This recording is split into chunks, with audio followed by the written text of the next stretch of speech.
Hello guys, I hope you have a great night. Tonight we're ready for more CPL cast of preseason. This time it's gonna be week number 2 and hopefully we're not gonna do two parts of that group.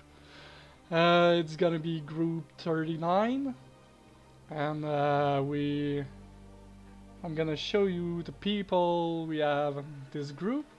And meanwhile I'm with Naka and FuzzyBranch. How are you doing tonight guys? I'm doing great. Yeah, excited to see some mid-level CPL action. I got to ban Arnanox, so I'm doing real good actually right now. I'm in a fantastic mood. Yeah. So tonight we have Proas, Zerg, and Terran player. So hopefully you will get some knowledge. We've got it all. Well, we have a Terran and a Zerg and a French Canadian, but close enough. Yeah, close enough. Oh, I think I hear a printer having a trouble. Oh no! Oh no. So we have Anri Okita, which is also known as Melody, and she is a Zerg player. Supergentle, which is a Protoss player. I don't know anything about him or her.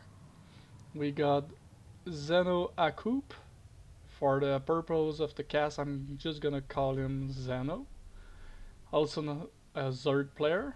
We got the fabulous caster ZenoAkoop as the Terran player, and he was or he is actually a mod for Artosis.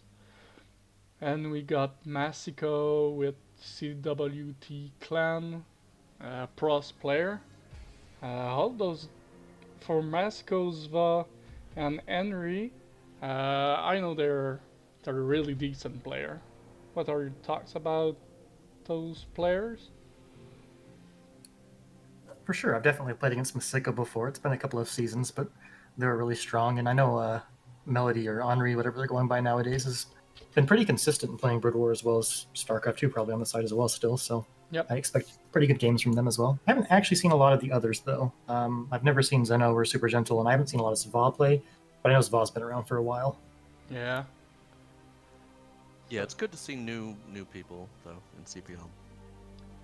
Actually, and yeah, it's good to have a mix. Yeah, it's nice to see a new face, especially in the higher up groups. So it's not always the same people. So yeah, they're all Yeah, got to have them upsets. they're welcome to play in CPL. That's great. Uh, Disclaimer: we will probably not play the replays in the order you see on the screen. So just so you guys know, I'll just update the That's scores as we go.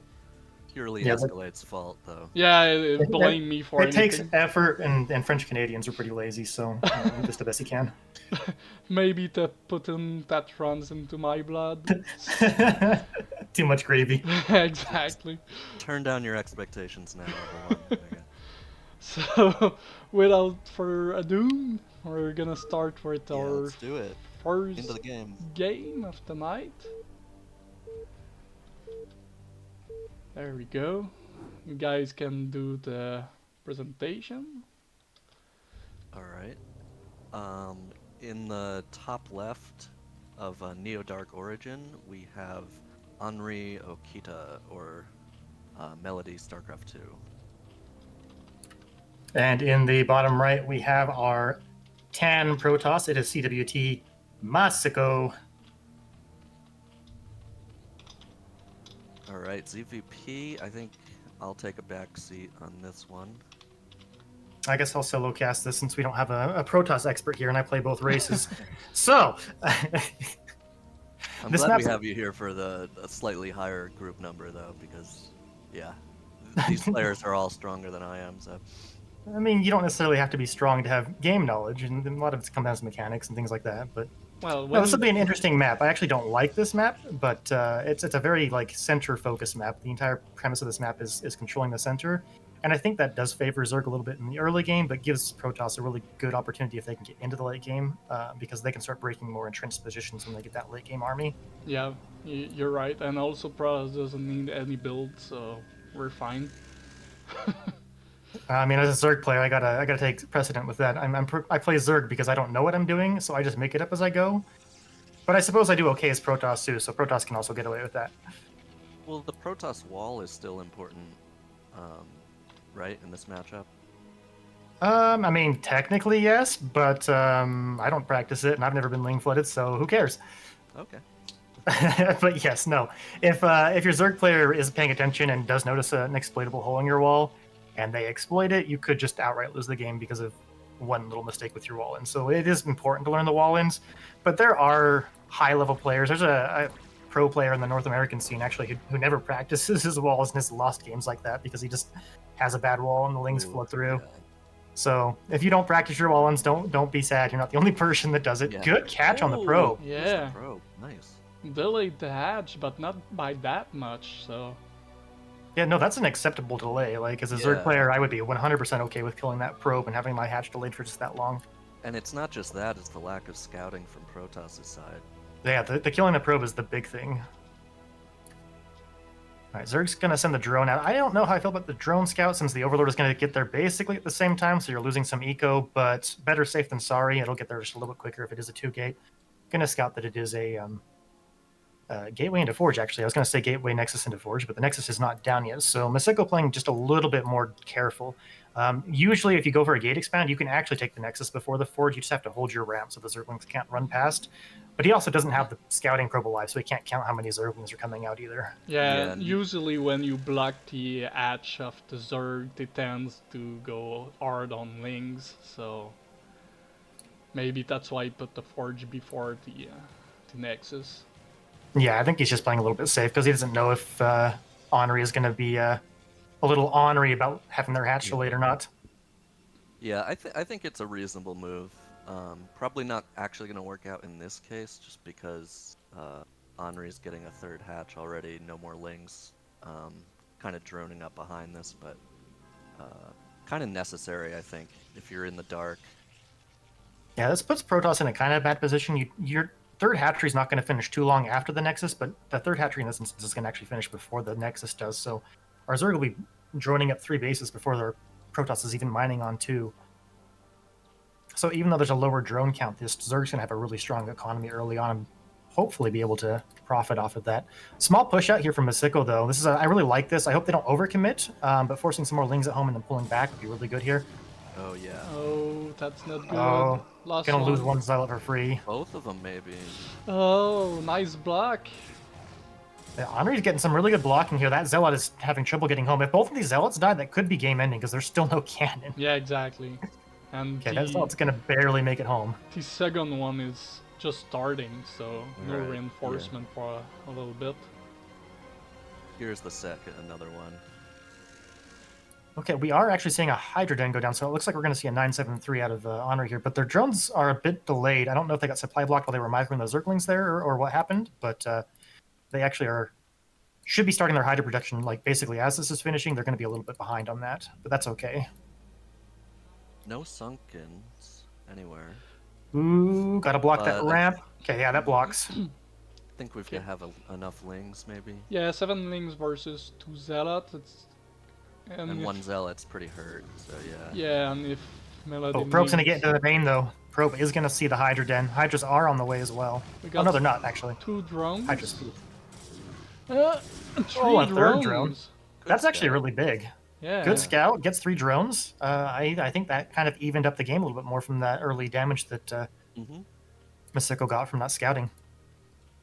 We've got a full scout now. We're seeing that the drones are popping instead of Hydralisk, so he doesn't have to overbuild cannons at home. We are making 2. I do like that just to be safe. You never know once this probe dies if we're going to suddenly get a Hydra flood, but this 973 was pretty much shut down. This is a wasted drone for the Hydralisk Den. Economy was slowed down to get that all prepped to start, and we're not even going to make a single Hydralisk. Yeah, and I think I found the problem for the low count of drone. It was probably because he decided to go with link speed instead of droning, maybe. No, I get link speed all the time. You don't have to cut drones for Okay. link speed. You do lose some economy by getting the gas a little bit earlier for it, but yeah, that didn't have anything to do with the drive. I'm pretty sure they were supply blocked because the third hatchery was sitting at 3 larvae. but if they were, I missed it. We do have one Hydra on the map. I'm kind of curious. I wouldn't mind seeing Anri like just make 6 or 7 and march them across the map and just kind of shoot at this wall. At the very least, make the Protoss fear it. The potential that it could still be coming, but we're not going to see that. Small Zealot move out here. I'm not entirely sure if Masicko's going to march across the map at this point, but a 4 Zealot move out's not a bad move out. You can definitely try and go for a mineral line. There's only one Hydra out, so you could get a good trade and maybe get some drones here. It's a little bit anti-timing. +1 and legs are not done yet. They're almost done, but not at the time we will reach the base. This is kind of like the normal 4 Zealot move out, only we've already lost 3 Zealots, so this should be like an 8 Zealot move out without the 8 Zealots. But yeah, this is going to get pushed back. Masicko needs to run with these Zealots. You can't lose these Zealots for free. Yeah, this one was less effective than the previous. He's gonna lose another one. That's okay. Leg speed's about to kick in, and I don't know about turning to fight here. Let's see how he trades out. We got 2 Lings, and we haven't really taken a lot of hull damage, but we have taken a little bit, and hull damage is permanent. But we already hit those 2 Zealots home. We have no ground army, though, now, so Anri... Yeah, Anri can just drone for free right now if they want to. Like, for the next 2 or 3 minutes, there's nothing that the Protoss can do to pressure them. Yeah. The one thing I will say that Masicko's got going for them is Anri has never moved the Overlord into the main, so she has no idea what the tech is for our Protoss player, and our Protoss players actually skipped the Stargate, so we're going to get a huge gateway explosion a lot quicker than Anri might be expecting. Heavy ground game. Oh, and Zealot trades really good versus Hydras and slow numbers. Speed Zealots do really well if they're in the right numbers, and they don't have a wall, good surface area, but... I think we're gonna have lurkers in time, though, right? For the gateway explosion, yeah, most likely we should. The question is, there's actually enough Zealots here that if you split them up, you might be able to do some real damage here, because we only have a small Hydralisk count, and there was a bit of a supply block there again that ended just a little bit ago, so we're only just now getting more Hydra production, but Masicko's going to play it safe, going to poke in, see the Hydra count just run away. It's probably the safer bet. Yeah, and also he's preventing to get contained by the Zerg, so... You have some more room to breathe. Oh no. Anri's having the same issue that I had on this map. She went to go expand to the top right, but the drone's trying to go from behind. Oh, that drove me crazy every single time I went to go expand up there. Even if you send the drone from your 3rd base, it still tries to go behind those mineral patches. It's the pathing on this map. I've lost a unit like that before. You have to click like in the middle and shift click there. Yeah, you have to like shift click it over. It's really frustrating. Alright, gateways are online, but we're not actually utilizing them all yet, so... That's because we got supply block, that's why. The supply block's abundant in this game. We need those pylons. Anri about to be supply blocked again as well. Yep, there's the supply block for them. They have no overlords on the way. A lot of supply blocks happening. It's difficult, but you got to make it a habit to like glance up every once in a while, make sure that your supply is on the way. We're gonna double expand for the Zerg. I like that. I really like that play. They're not feeling any pressure from the Protoss. They've got an Overlord that sees the army. They have enough to handle the army that's going on now. So it feels like it's a safe point to double expand. The only problem is they're still not aware of how many gateways are open, so they're not aware of how big the Protoss is about to get soon. We're gonna deny that expansion though. That's fine though. Cancel. That's not that bad. Do we get a cancel? Yeah, I've got a cancel. Yeah. Drone death. Thank you, Fair, for the follow. Welcome aboard. Gonna get a lot of storms banked up though. Yeah, we've had these Templars out for a while, so they're gonna be at 2 or 3 storms by the time they get across. If we have the Kydarian amulet researched, we don't quite yet. All right, the first. Yeah, I didn't see it research. Chase this Overlord away. Oh my gosh, is this Overlord gonna... This Overlord could have escaped if Anri paid attention and moved it, but it's not the end of the world that they lost it at all. And there's definitely oftentimes better things to be doing than trying to save one Overlord. Anri's gonna move out into the map. I don't know about pushing across these bridges, but definitely could get a soft hit on the outside of these bridges. Just gotta make sure that the Protoss can't go around on the high ground. Yeah, I like having kind of setting up in both spots. Because attacking across these bridges is just brutal for everyone, so... Yeah, and we're a mostly solid army still. Masicko's just gonna go for it, though. Okay, pulling back. Yeah, no observer. I thought he was just gonna mad lad it through there, but changes his mind. Random storms. That's one way to do it. Oh, Hydra's coming down to the low ground. Yeah, I don't know about even... I would just let Protoss have this base You can't really deny this unless you're already across the bridge. So let Protoss have this base and just choke them out. Well, these two armies right next to each other. If Protoss had vision, they could storm that little clump.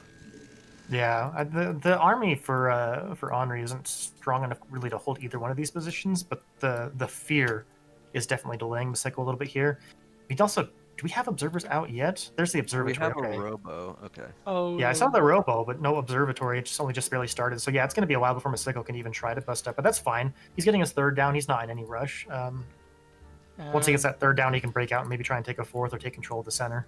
Melody trying to transfer drone at the top right base. Oh no! Losing mining of 3 drone, it's pretty huge. Especially Yeah, at this when point you're I would just behind mine out drones. those minerals. Yeah. I mean, 43 drones to 51 on 4 bases, that's okay. I would like to see her jump up to like the 56 to 63 or 62 number, but she's got enough drones that she can almost macro off of all of these hatcheries. Got 3 Evo Chamber for Melody. We got the Hive Spire on the way. Yeah, I was looking for the Defiler mount because we have the Hive finished up now, but I don't see Defiler tech yet. We are getting the Spire, which is good. A lot of Zergs that skip Spire never get it. You always should eventually get it. Alright, we've got the ops out, so Protoss is thinking about going across these bridges, maybe testing the waters a little here. I feel like these lurkers are maybe just a little too far back. I wouldn't mind having 1 or 2 more, a little bit more forward. That was 4 storms for that one lurker too. Yeah, I think I'm okay with that Zerg, you know. Yeah, no, I'm okay honestly trading a lurker for 2 storms most of the time, because it just makes their actual push weaker once they finally push past the lurkers. But yeah, you're right. Ooh, could maybe pick up this observer if Anri's paying attention. Still 2 Hydralisks left, but she's fighting the Dragoons with it. Reinforcements are coming down from that high ground location. More rallies coming out. On this third, yes, there we go. Bit of a counterattack. Leading with the lurkers though, that's rough. Okay, 2 lurkers fall, but we are going to break the cannons to that third base. But Masicko is now out. He's over the bridges. There's only 1 lurker left firing at him. He's just got to kill that 1 lurker, and he's got control of the middle now. He no longer has to worry about the little bit of a defensive position. Oh, the observer gets sniped. We do have 1 more with this army though. I think losing that third's a big deal, I think. Well, losing the third's a big deal. He's got at least 2 damage to the 4th or the 3rd of the Zerg now. But he does have quite the bank, so maybe if he trades out okay, he can retake it, but... Yeah, At this point, we've got a 4-base Zerg that's just rallying units nonstop. I don't know if Masicko's macros can keep up with it. Now we got lurkers about to try and break the natural. Yeah. Oh, this is really that's gonna be huge if he does. I think it should be okay. There's no observer here, though. If he focuses the cannons down... Yeah. Last cannon's gonna fall. Oh, only 3 lurkers left. One's 1 hit from dead. There's only a few units left in the center of the map for Protoss. Oh, Protoss transferring probes that are gonna get blasted by these lurkers. Lurker or the storm? So I'm not sure. Maybe we can rewatch that, but I think it was the lurkers because one's got 10 and the other 2 have 5, but I could be wrong on that. Yeah, maybe you're right. I don't think Templar storming your own units actually add to kills. No, it doesn't. So I can't check the Templars to see if any of them have an insane number of kills, but... Lost All right, well, a lot of probes, lost a 3rd base. Yeah, the only thing we've got going for us is the bank, and we are out onto the map now. So as long as we're careful with our army, we can kind of put some pressure on the Zerg, make the Zerg play a bit more defensive, maybe buy us time to get our 3rd up again. Yeah, I think we need to be aggressive here, but... Yeah, or at least, like, do something about this top right. We're not going to break a base here, but as long as we keep our army moving around on the map and like trading as we can, because it's a mostly lurker composition right now from Anri, so like they have to essentially siege and unsiege. So you can play you can play it like a PVT and force the siege and pull back a little bit. Right. Small move into that top right as we kind of pressure that 5th base location that this Anri is wants nice. to take, This is what I was thinking about. Yeah, there's nothing to defend on the top right. Just a little bit of pressure on him. Yeah. Looks like Anri's just going to try and counterattack. That actually is really bad. Oh, really? Yeah. It's not? No, I'm really bad for Masicko. This is, I think, the right play for Anri. Okay. There's no cannons at the natural because he already killed him off, so you can get a really defensive position built up out of there. Yeah, force and the you army can to come afford back. to lose if you, like, worst case scenario, you can actually afford to lose that base if you take out his nat. Oh my gosh, we've lost all the drones on the top right at this point almost. But I don't know if it's going to be enough damage because now we lost control of the territory in between our third and our natural base, and I don't know that we can reclaim it. Yeah, We've got that's 5 so many dragoons and a lurkers. zealot. So many lurkers. Yeah, not enough High Templar as well. So even if they pop now, they're not gonna have enough energy to storm. Oh, we're gonna lose that base again. Okay, well the gateway's gone.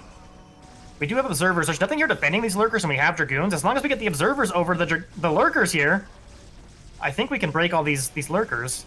That's going to be extremely cost inefficient now. I don't know. We're losing all the goons here. Yeah, the observers weren't over the lurkers, so we lost almost all of the dragoons before they did anything. That third base is going to fall. This might be I think game. that's game, yeah. I'm gonna say that drone killed the Nexus. I'm sorry, it did not, my friend. Building kills do show up on the kill scorecard. Oh, You can't really? trick us. Yeah, they do. I didn't know that. Damn. Yep. All right, here we are. We're going to try and break out again. It is very light Hydras defending this, but there's also not that many units. We have no Storm. Yeah, Masicko's got to pull back. We're killing our own Forge in the Natural that's getting our +2 upgrade. Our +3, actually. Okay, he notices and stops before he kills it. Yeah, GG GG. called. GG. Anri takes the game. Well played. So quick view. Pretty standard. Yeah, it was a really interesting game from both of them. Anri definitely took the center. I like that they pushed across the bridge. The counterattack was really big. A lot of Zergs would have like gone heavy into trying to turtle up and survive, but by counterattacking, she was able to bust the natural, pretty much end the game, force the Protoss to come home, because the Protoss is not going to win a base trade against 12 lurkers. Yeah. At that point, all you got to do is just make some Zerlings and send them across the map, and you'll never kill the buildings faster, so... Yeah, good game from both our players, but Zerg's gonna take this one. We're up for next one. So it's gonna be Anri again versus Supergentle. Alright. Okay, So sounds far, good. we're going in order. Yeah. Technically, I think I write the order based on the replay order, so maybe we're fine. So, Mhm. Good that you don't know, but yeah. let's assume someone else did the scoreboard. Awful suspicious. Same name, same password. It's up. Okay. We have to tell the printer Sorry, I'm text just- everything. I know, just trying to download your game replay through all the maple syrup here, so, just bear with me. No problem. Don't talk bad about maple syrup, alright? There we Okay. In the top left here, we have our tealish green. I actually don't know what that color's called. It is Supergentle, our Protoss player. And in the bottom right, we have our Zerg player from the previous game, Anri. go. Yeah, it was easy to do the scoreboard since it's the same race and one of those players is still there. That really does limit the amount of work you have to actually do. Yeah. French Canadian's dream. Maybe I should ask for a raise. I'm getting efficient. Wait, are you saying you're getting paid for this? Yeah, 2 cents for the ads I have on the channel. I think me and Aaron need to riot. So Anri asking for tier change, but doesn't seem to have a reply, so I guess they will play the game. Yeah, I can't really tell how laggy it is from a replay, unfortunately, but if they're asking for turn right 12, it might have been a bit rough on the latency there. I don't know where Supergentle's from. I actually don't know who they are, so... Yeah, it's hard to know. We've got a pylon in the main first, is that unusual? Yes and no, depends if It's almost certainly going to be a 2-game, but there's some really old one-base plays that some players still do. They're not great, but you can catch especially a newer player off guard because they don't know how to respond to it, so we'll see what they want to do. Okay. Yeah, and on two players map, I'm usually Zerg scouted pretty early, so Sometimes it's worked, but I think it favored Zerg at this point. No, it is going to be a 2-gate. It's just not going to be a 9-9. It's a 9-11, I guess, or a 10-11. I didn't see what the first gate timing was. It looks like it's a 9. So, yeah, so we should get some 2-gate pressure here. The fact that it's built in the main means that we can't expand super easily behind this, but if you actually get a lot of pressure on the Zerg, you can still expand with this, even if you can't end the game outright. We are going to get that drone scout again. This time the drone was sent a bit earlier, so it is going to get there in pretty decent time, and it's going to scout the 2-gate, which is going to be really great. We're making only one set of lings, saving the larva, waiting for the confirmations, see the gates, pop the 2 other set of lings. Good reaction. It's an interesting optimization that Anri does there. Most Zergs, myself included, make 2 Zerglings and then hold on to the larva until the scout, but she's actually only making 1 in case it's a forge expand, so she can actually get an extra drone snuck out, which is pretty interesting. I think I'll still do the 4 just to chase the probe around anyways, but actually even snuck a drone in through there. Probably going to see the hatchery. So usually when you get 2-gated to Zerg player, these first 4 to 6 Zerglings, you want to just send them across the map. You're going to try and put pressure on the Protoss so the Protoss can't move out easily. Yeah, you take your third hatchery. Yeah, take your third hatchery at your natural. You still want that third hatchery. And then usually you don't need a sunken, but if you feel like it's just want to be extra safe or anything like that, you can also put down a sunken in your natural and eventually kind of wall that in and choke that up with a Evo chamber or the Hydra Den or whatever you need to do. Oh, that's a pretty fast Hydralist Den, though. I don't know if I like that against 2-gate Zealot pressure. Suppose you're going to get Overlord Scout, but of the main. Oh, this might actually work out though, because it looks like Supergentle is going to try and expand behind this instead of put constant pressure on. Yeah, so instead of being aggressive, he's just going to defend with the Zealot. I'm curious what made him decide to do that, because he had a pretty decent scout information for a minute there until the probe got picked off. But there wasn't more Zerglings being like flooded out, so like I feel like it would be smarter to pressure with these. But I almost feel like the 2-gate was just designed to try and make the Zerg overreact while he went for an economic build behind it, which is kind of interesting. Yeah. We'll have to see how it plays out. I have never actually seen anyone try and do it this way. Well, I think he faked a move out. He forced Creep Colony to Melody at the moment. I don't know. I think Melody called the bluff. Yeah, I think so. They had the Overlord there to see what's going on. They made the Creep Colony, Creep Colony, but not sunken. Yeah, I mean, Melody still has to be careful here because we're still slowly accumulating Zealots. At a certain point, the Zealot count gets so high that it doesn't matter that you've been droning the whole time. You can't like remake units fast enough to make up with the difference in the unit count. Because at the moment, we've got 8 Zerglings versus, what is that, 7? Yeah, 7 Zealots. Yeah. With 2 more Zealots on the way here shortly, probably. No more Zealot. Okay, just one. Oh, yeah, I assume once we get the money, we're going to be starting up 2 more. Yeah, there we go. So that'll go up to 9 Zealots. Then you have more Zealots than you have Zerglings. And you only get a larva every, I think it's 22 seconds or 24 seconds, something like that. So you get, what, 4 larvae by the time these get across the map? 4 units? I mean, even with speed, I don't care how well you micro, you're not going to kill that many Zealots in a timely manner. Off just so yeah, Anri's got to be really careful here. If Gentle decides to push with these Zealots and pressure once this cannon finishes, it could end up really bad. Looks like that's exactly what they're going to do too. The Zealots moving forward a little bit, maybe waiting for the rally of these last 2 just finished up. But yeah, and Melody taking a third, not going to be able to defend that probably. Yeah, this is looking really bad. It's possible that Anri just dies outright right here. Although, never mind. Gentle is once again not pressuring. Like, at some point, you've got to use these Zealots. Okay, there we go. Now we're moving on to the map. Yeah, okay. Yep. Okay, now we're moving on to the map. We got 9 Zealots. What does Melody have at home? We've got a Creep Colony that can become a Sunken, but it's... I don't think she scouted the Zealot move out because the Overlord was too far. Lings, and well, yeah, the Lings are going to scout this, but... Oh, let's juke them. They can run past, but now they're cannons at the net. So... Yeah, I don't even know why you're chasing these Zerglings. You've got 2 cannons at the net. You just block with probes and attack. Oh, that Overlord is dead. Oh, and we got supply blocked from that, so we're not going to have any more units on the way either. Anri is going to survive just because we're chasing these Zerglings for almost no reason. Yeah. This is buying her so much time. It's insane how much time that bought her. She even got one of the Zealots. We're down to 8 Zealots, which is going to help make this a little bit easier. We're starting to get the Hydra count up. They do have speed, so honestly, if she moves these 6 Hydras onto the map, they don't have Zealot speed. You could actually probably kill all 8 of these before they got across the map. But yeah, we need the wall. Yeah, there we go.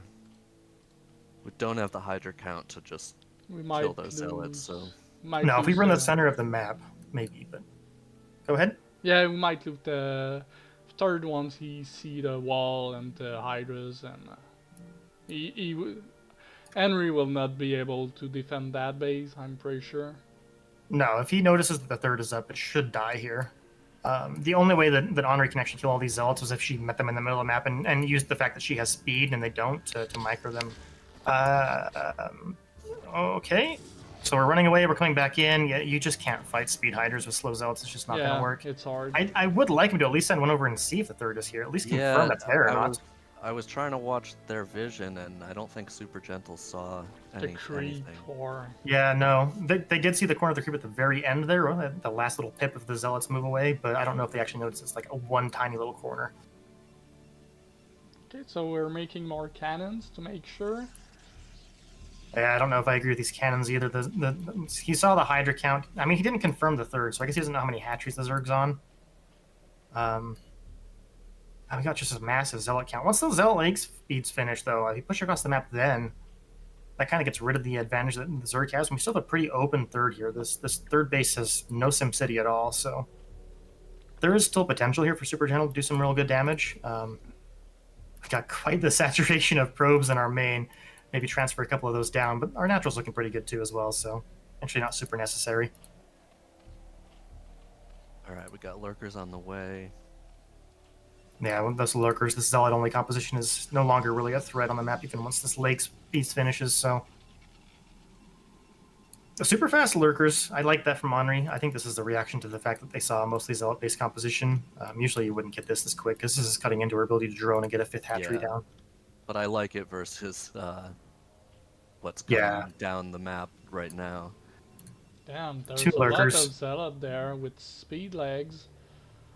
Yeah, I don't know about the position that she's putting these lurkers on. With only 2 there, like, as the Protoss player, I would just run past them. Like, yeah, you could sneak down the left side almost, or go right in. So the spikes turn out immediately. Even then, like, you only saw lurkers or spines from 2 lurkers. I think I would have still just ran past at that point. Ignore the Hydras, running straight into the natural, run straight to the third.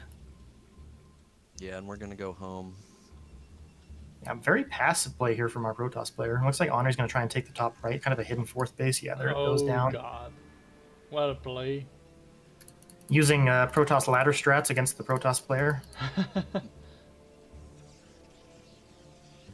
We're still only on 4 gates. We've got a probe count. We should be up to 8 gates now. So I would like to see the gateway start to come down. We got a robo out because we have scouted that there is lurker tech. Yeah, the gate count is really hurting. We've only got... There's not one in the natural, right? Yeah, so we've only got the 4 gateways instead of the 8 that we should be at right now. So we're starting to get a bank. Teching up as quick as we can, but actually had to cancel a pylon to get a probe that was stuck out from behind the mineral line.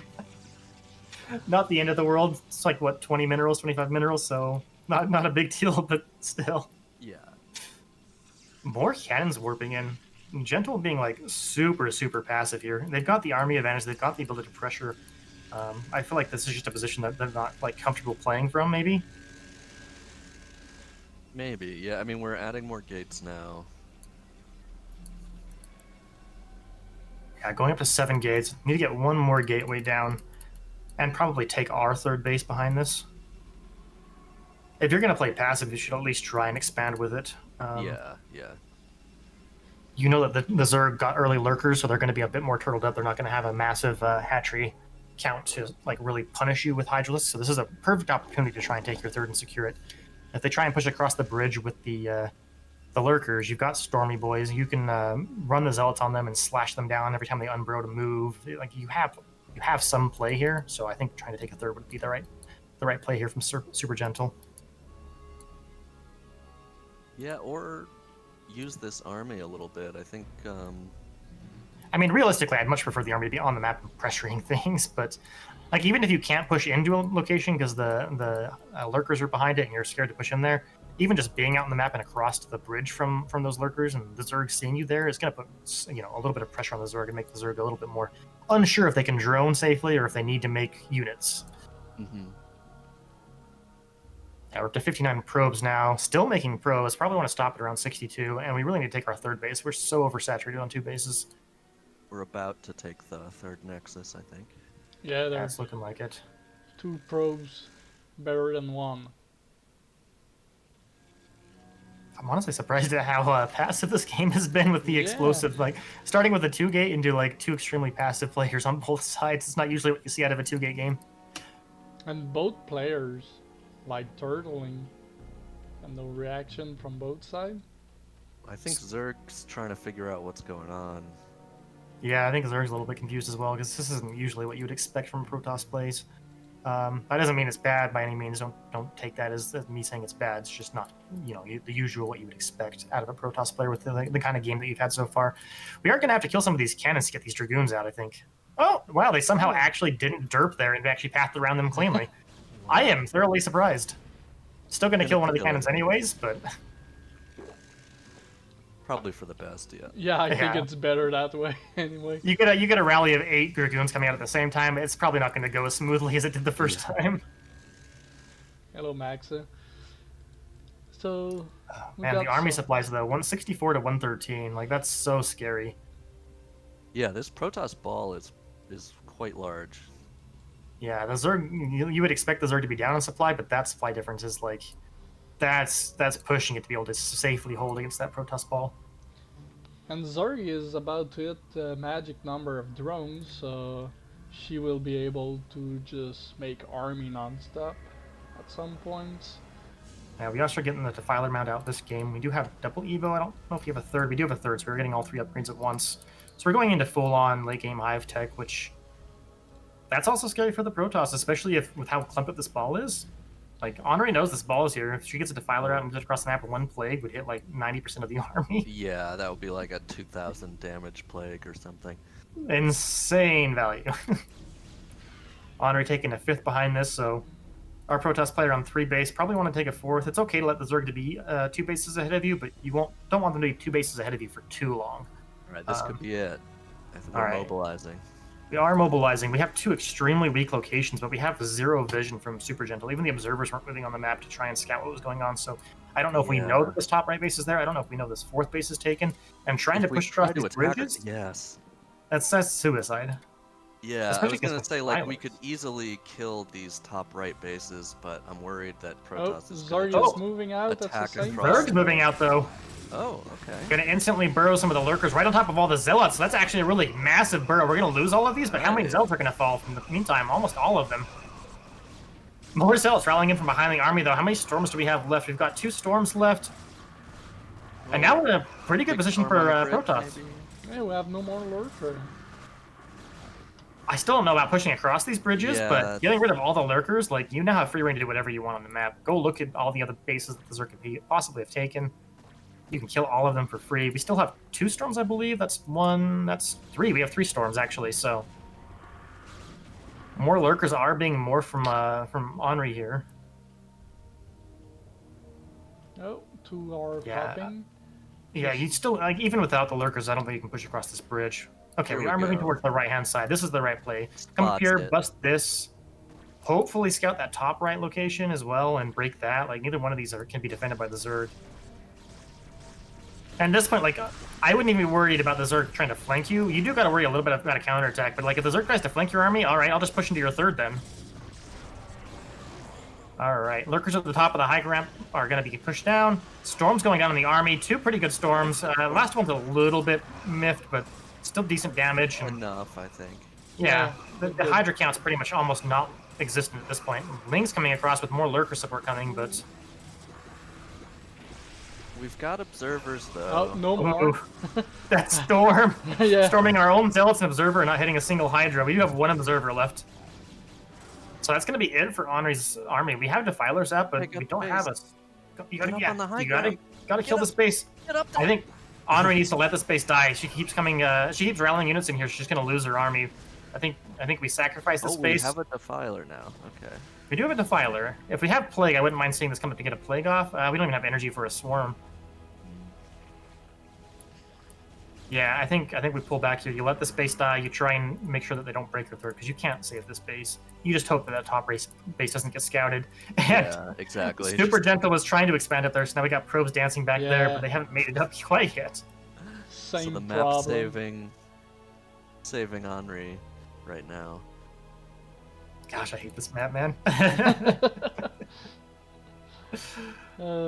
I Alright, have we have more lurkers Veto. morphing. I have it Veto on ladder, to be honest. I haven't vetoed it quite yet, but I have definitely considered it. Looks like we're going to find this top right Oh. base. It is going to get taken out. We can't hold this, but we've actually mined quite a bit from this base, so We losing killed it's the okay. obs. Yeah, we lost the observer though. And Oh my one- gosh, good pick off by Anri. I didn't notice that. Yeah, losing that obs means this base is going to live for a little bit longer. And now we got a counterattack coming out from Anri going for that third base. There's only 3 cannons here, no High Templar, Yeah. so I like this counterattack again. got to be careful not to get caught in the middle with half our army, though. Ooh. Bunch of lurkers going to burrow on the ramp, and now our army's kind of caught out in the center here. All the lurkers are going to make it across, but none of the army is going to be there to support them. So we wipe out the army here, and then we just collapse on top of these lurkers. I think Supergentle should be able to clean this up. Let's see. I'm looking for obs. Oh, here we go. Obs Yeah, just but that arrived. army on the Oh, bridge. there's no obs with the army, so okay. Wait, no, we pulled the arbs away again. Oh no. I don't know. That's a Oh. lot of damage, even if you lose the lurkers. That's Yeah, I think Yeah, damage has been done there. that's really brutal. He had enough to clean this out. He just needed the obs with his actual army. I think that's happened for Anri both games, where the Protoss has thrown half their army away to lurkers without nubs being with the army. yeah. GG. GG's gonna be All called. right, that's gonna do it. Good game. Yeah. Anri looks like they're gonna win both their series this week. I don't know. Do we have any other games from them in this series? Possibly. Yeah, we have Yes. another one eventually. We do have one more. Okay. 2 more. Anri two more, so- can thanks the storms of the obs on that game. Yeah, storming only your own zealots and obs, not a single Hydra in that storm. That's really rough. Happens to everyone. Game is up again. Yeah, same strat, and we got the counter attack and.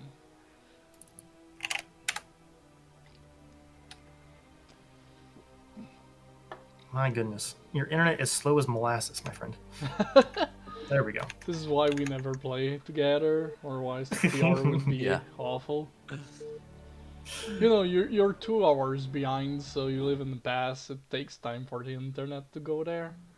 Yeah. You know, gotta time travel that internet. All right.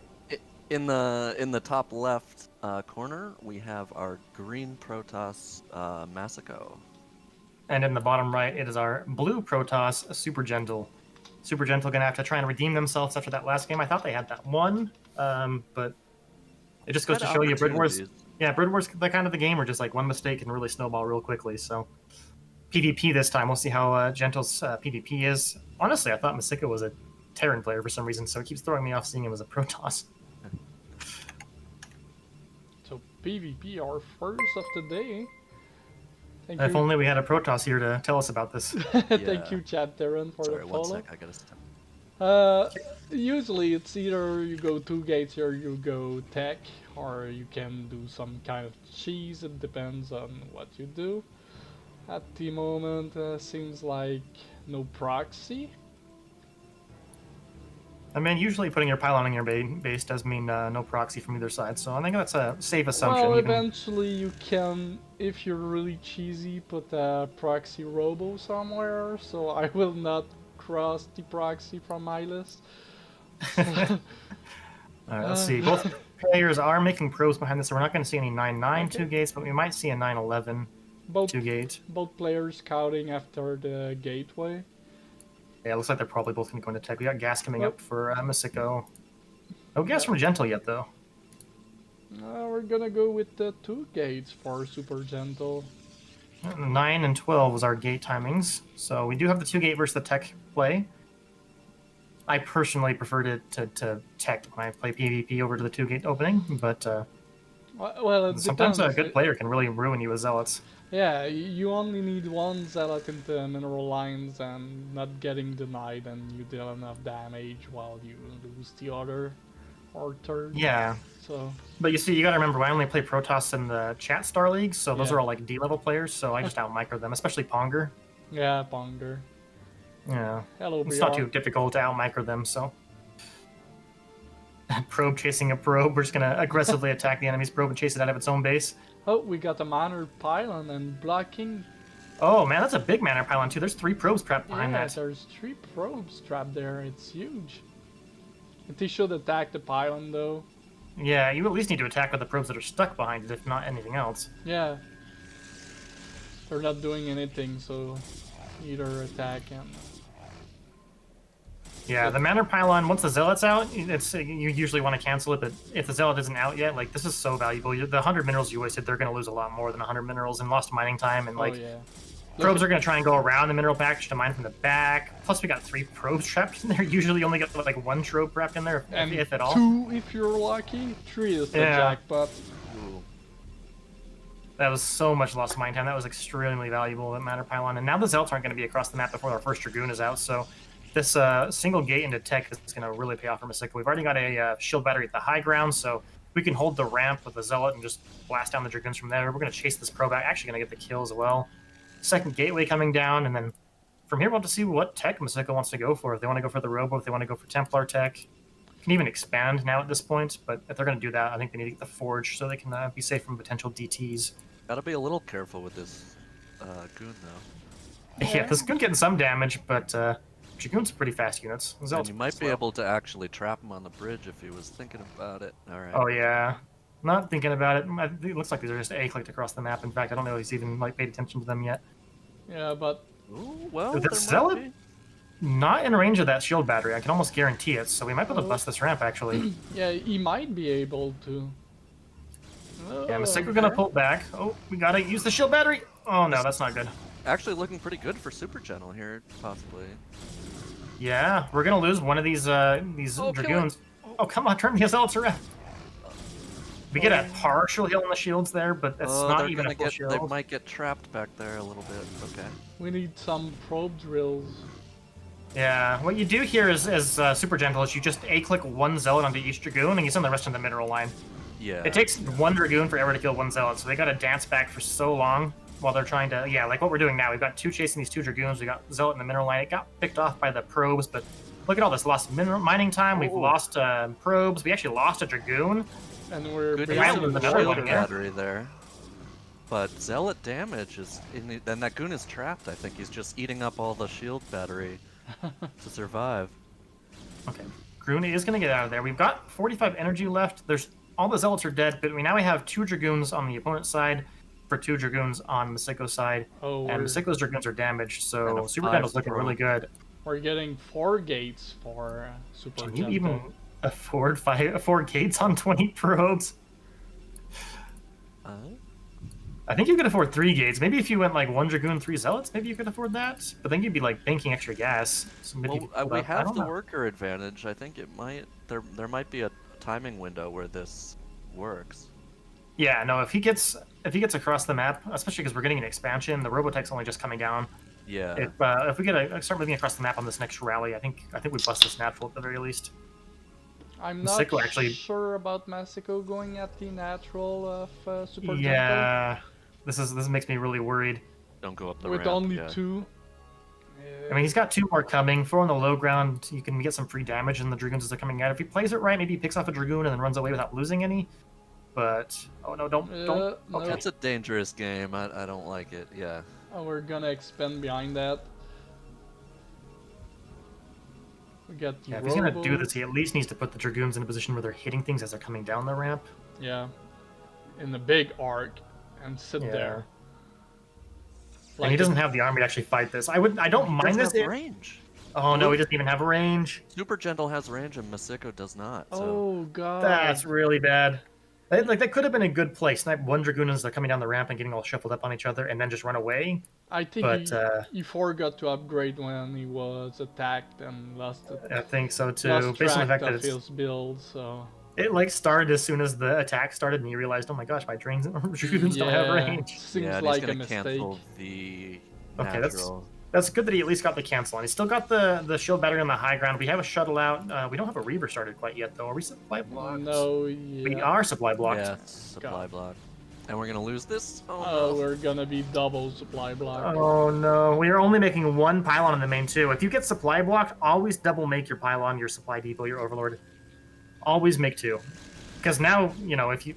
Yeah, you're This just could be enough remaining to supply break, blocked. yeah.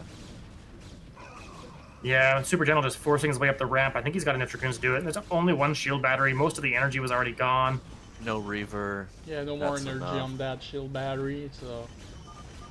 Wow. GG call. Supergentle gonna take it. Good game. Good game. Yeah, good game from both Glad our the players. PvP was a quick one. I'm glad that PvP was a quick one. Oh god. No one wants to watch a PvP. It's the race that French Canadians play. Yeah.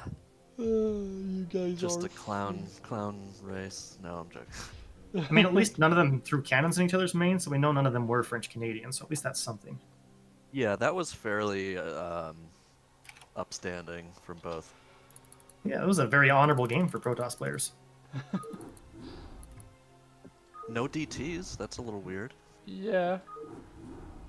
Okay, so this time you guys will be able to do all the talking. All right. Oh. It's gonna be the first TVZ for tonight. Terran in here. There we go.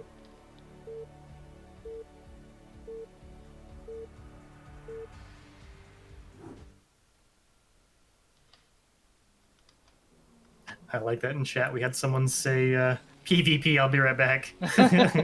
Yeah, Mula, we're gonna go back soon. All Okay. right. In the top left, we have our orange Terran, SVA3 or SVA3. And in the bottom right, we have our black Zerg, actually dark gray Zerg.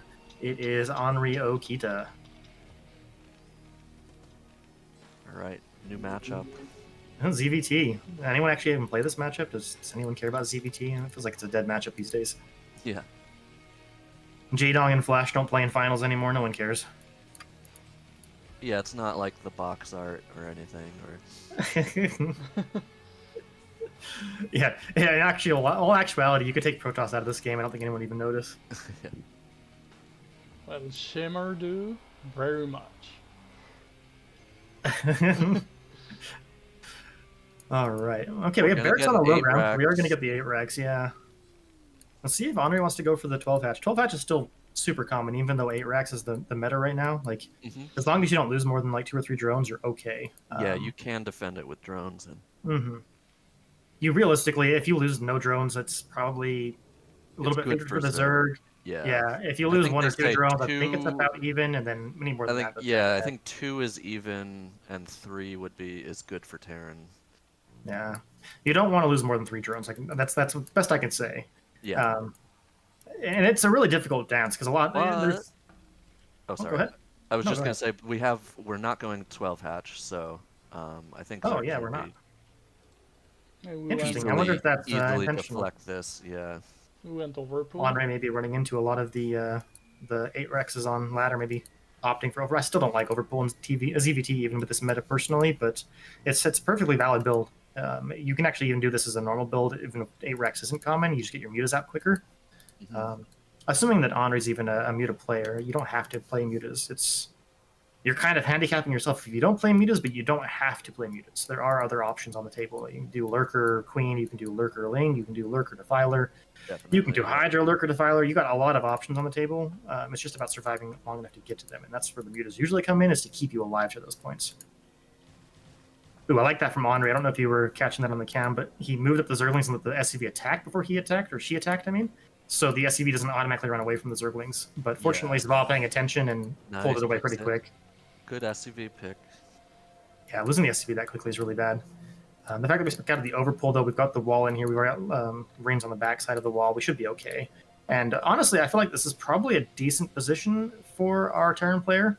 I don't know when the gas is supposed to be taken with an overpull versus Terran, but Sva should be able to get his command center down at a pretty decent time compared to when this hatchery finishes up. That's true, but I think Anri's taken this third nice and early. Yeah, that is worrying. If they get away with that third, has missed a decent number of SCV cycles, I think, or lost a few because our drone count versus SCV count isn't too great for a Terran. And I think we started cutting SCVs when we saw the overpull to make Marines. I think is what happened there. Okay. because we had to get the supply depot down to finish the wall in and make some Marines defend it. I think is what happened, but don't quote me on that. I definitely wasn't paying close attention. All right, first hunter gas. Let's see if we get Ling Speed or Lair. It is going to be Lair. Started pretty much instantly, so that's really good from Anri. I think that this is not Ling tight on either side of the barracks, actually. So potentially the Ling Flood is... Yeah, it doesn't seem tight. Yeah, if the Marine can fit through there, then Zergling can definitely fit through there. So neither side is Ling tight. Usually you put that supply depot on the bottom because supply depots have weird hitboxes. They're like larger on the top than they are on the sides. But we do have a Marine move out here. This is actually really scary for Anri here because we got that third base that's finished, but we have nothing defending it, and it looks like we're gonna just fake it as fall. This is the safer move from Sval. He doesn't know what's going on, so this at least forces some Sunkens. Actually, wouldn't mind if I cancel that.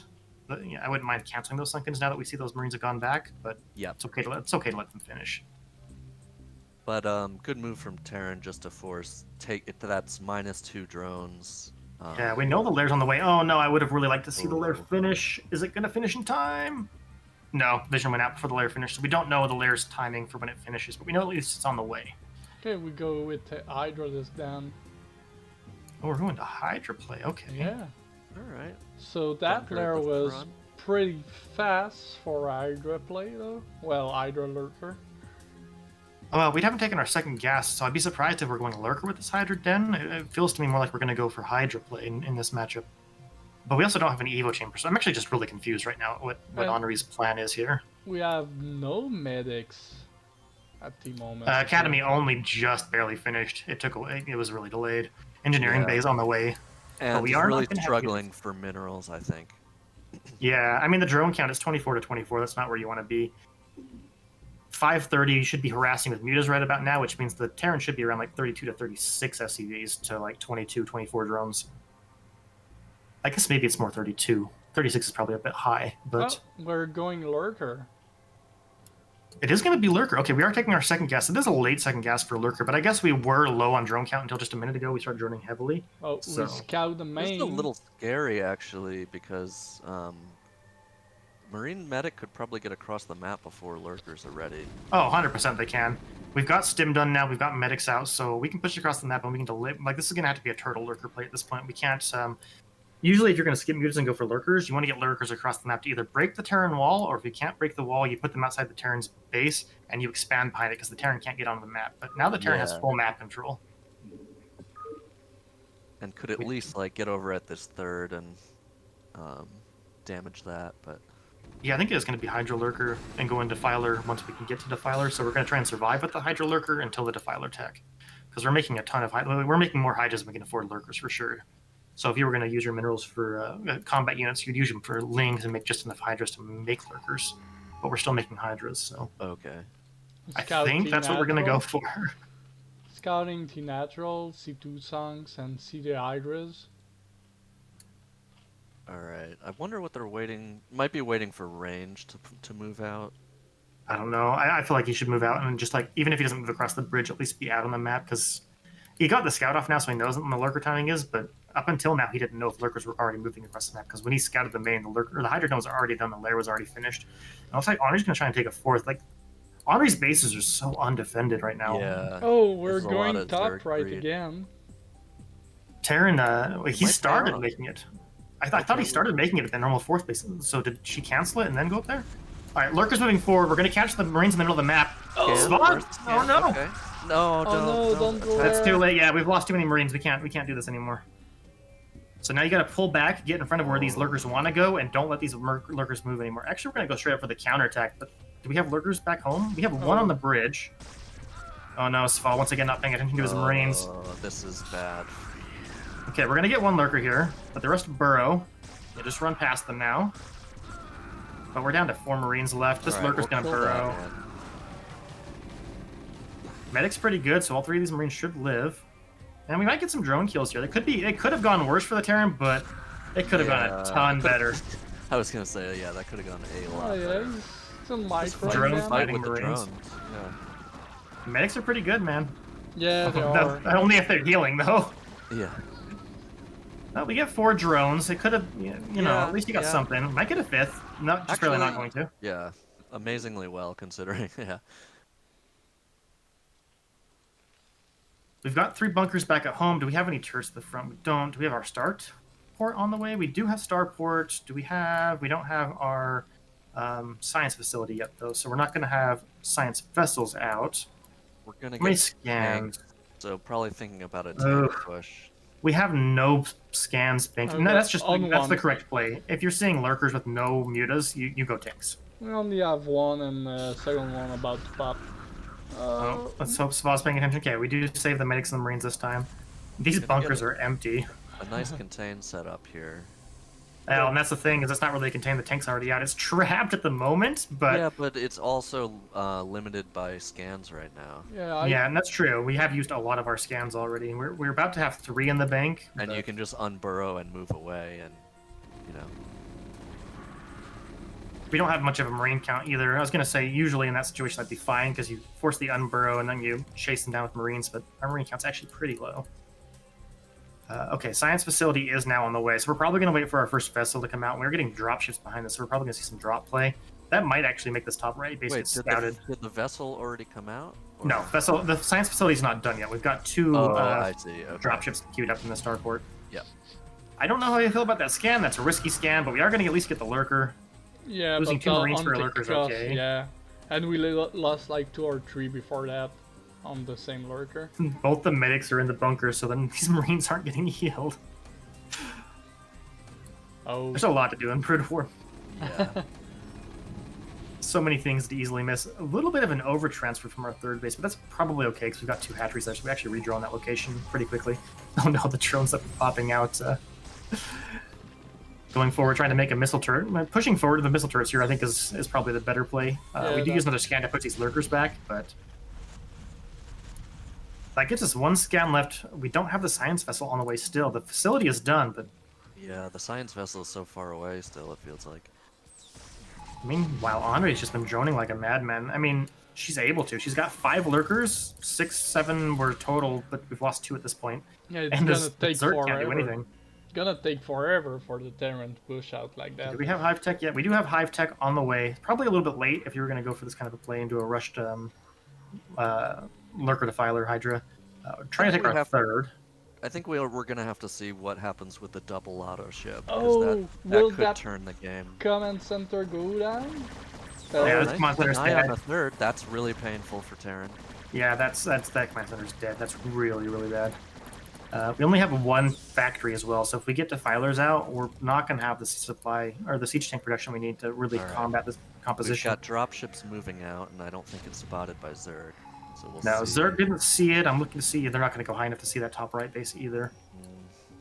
But no the main, the third, and no defense in the main really. No Defiler mount either. This could be, yeah. Yeah, 1 drop. I wouldn't mind drop like 4 marines in the third base and then fly the rest into the main and go for the tech and drones back there. Yeah, it's a double drop. You have enough. There you go. Maybe overdropping. I think I would have dropped a little bit less than that at the third, but this is going to keep the Zerg really busy at that third. We are still going into the main. The tech is more important than the drones in the main, in my opinion. That's why I would have liked to have more in the main dropped. But still got quite a few marines up here.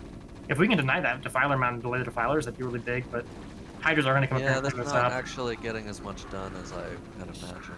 Although, yeah, no. Hydras aren't attacking. They're like, move. Oop, there we go. Zerg player had really good response time. Our Terran bio upgrades are not that great either. It's 1-0, so it's actually 1-0 versus 1-0 for both of our players. Hydras actually do okay against Marines, especially without medic support. Yeah, I don't know. I feel pretty nervous for this Terran right now. Yeah, we are starting to get a siege tank count up, so that's at least something, but we're still only on 1 factory and only on 1 starport. Also, and it's 13 minutes without a third, really. And our Zerg's on 4 base economy, yeah. Also, Zva doesn't know about the top right base, so he's still thinking that Zerg is on 3 base only. Yeah, I think that's part of the issue, is that we're misunderstanding what the Zerg economy is like. We still don't have a science vessel out either, which is really worrying me. Yeah, okay, we finally start one up. It's starting. More scans going down. We don't have a science vessel out, and we're just scanning randomly, and that's really... Yeah. It's inefficient, and it's, like, APM intensive, too. Like, you just dropped into the main, so you know exactly the tech's going for. You have your defensive position here. Only place to like really scan at the moment would be this third base to take these lurkers out. I don't think he knows that those lurkers are there quite yet. Oh no, is he gonna get the cancel on the comm stat? Okay, no, it builds just slightly faster than the lurkers can do damage.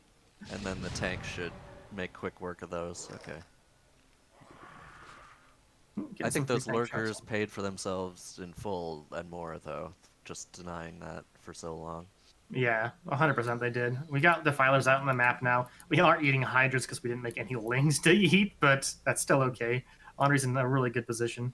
A really good macro as well. I saw her at like 20 minerals per second there on 49 drones on 4 bases. That's really strong macro. Okay, now we have some lings coming out into the middle of the map to be eaten. And our science vessel is finally out, but... not enough energy for a radiate quite yet.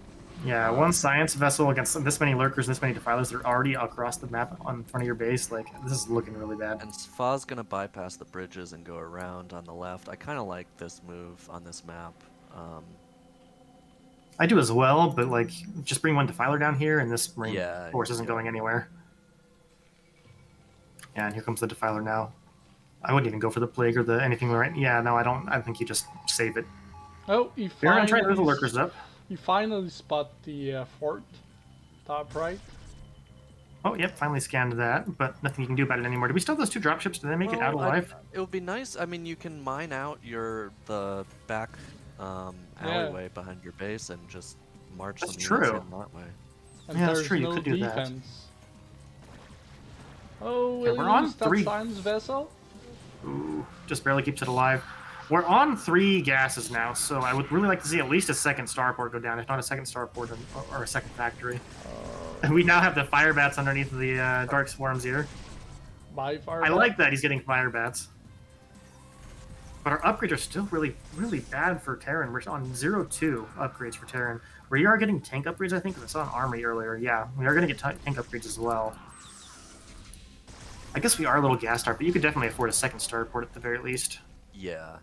Well, he built one, and he did build a second starport. Oh, yeah, there it is. He just hasn't actually utilized it yet. Okay. Yeah, I don't know about pushing forward here. Lurkers under Dark Swarm. Yeah. Getting Losing 2 tanks. I lost 2 tanks there. And now our tank count's down to only 4, so, like, the Hydras are a real threat under Dark Swarm again. Ooh, don't want to lose that vessel. That vessel's got enough for an irradiate. Please, at least use the irradiate. Oh, well. Alright. Gotta suicide some Hydras for it, so at least that's something for Look at all the fire bats. Okay. Yeah, that really only this fire bat bust doesn't work very well across bridges, and especially not when there's no D matrix on the fire bats. Okay, the swarm is down. This is the perfect time to scan that and maybe kill some lurkers. Oh, we're gonna lose the tank for free though.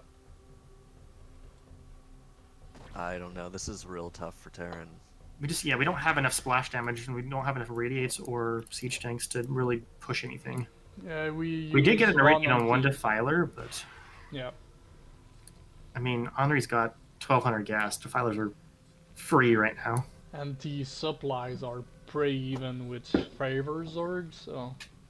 Anderson says Terran should research Storm. Well, the Terran Storm is nuke, so... There's the... It just takes time. Honestly, a nuke may not be too bad here. Like, if it catches a... Yeah. We irradiated an Overlord for some reason. That's... At least across the map, or the bridge. We're gonna lose some lurkers, but not really threatening to lose this position. Oh, kill that science vessel with 35 HP, come on! Oh, it's gonna die. It's still alive! 13? Science vessel's a hero. It's got 1 more irradiate, at least get that radiate off. Okay. Alright. It's Magellan. Alright, let's repair that vessel. That vessel's a hero. It somehow didn't get a single kill. What did it irradiate the second time? Oh, that lurker. Okay, so we're about to get a kill on that one. 4 star. We are moving down to try and take this 4th base on the left-hand side. There's no defiler here anymore because we did irradiate it earlier, but these Marines are really clumped up. There's 4 lurkers here. There's that's not going anywhere. Upgrades. We're at 1-2 for our Zerg. We're at 1-2 for Terran. So Zerg's still keeping up on upgrades with Terran. That's really rough. Yeah. And we now have all of our Defiler upgrades. So we're about to have the energy upgrade finish up, and Defilers are We're pretty strong at getting that a point. greater Spire. And by the way, team, main and natural of Anri is pretty low on drones. Yeah, they have 4 drones in the natural, 3 drones in the main. All these patches are still pretty healthy. Yeah, so she can stay there forever. I like the Greater Spire edition. Ooh, gotta be careful. There's okay. Scourge, just alright. Scourge are pretty dumb. You have to like basically be on top of them for them to realize that something's next to them. Yeah. All right, irradiating the Hydras. Oh my gosh. I was gonna say I didn't like that, but it ended up working really well. Yeah, that went really, it really pulled well. the Hydras and messed up with the AI. Yeah, gonna just wait a little bit. Oh, drops moving out again, probably going for the top right base, but at this point the gas is at like only 1,300 left. Most of these mineral patches at 500. Like it's the Zerg's okay to lose this base now. We'll just take the bottom left, which she's now doing. We're getting like mass dropship. I mean, what else are you going to do? You're not going to break across this bridge ever, so...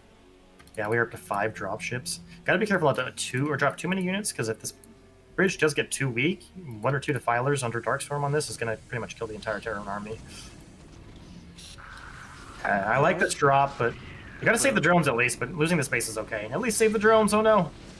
Yeah, Terran is mine out in the main, and Natural is about to mine out, so technically Terran is only on 1 base. Oh, the Scourge gonna get the dropship. One of the 2. Gotta clean up the drop tack at the... Yeah, this should get cleaned up without too much trouble. Oh my gosh, this is one Marine just getting some free prot shots. Okay, it is gonna get taken out. Oh, we're gonna repair that dropship. That science vessel, sorry. Another irradiate on an Overlord for some reason. I think we're building way too many dropships. It's the new Corsair play for Terran. Kill the Overlord and bring the gold. The radiate? Yeah. I mean, I guess it was over the Hydralisk, but like, I don't know. If you kill the Overlord, how can they detect the invisible ghost? I actually don't know if that was worth it, losing 7 or 8 lose there for 1 vessel.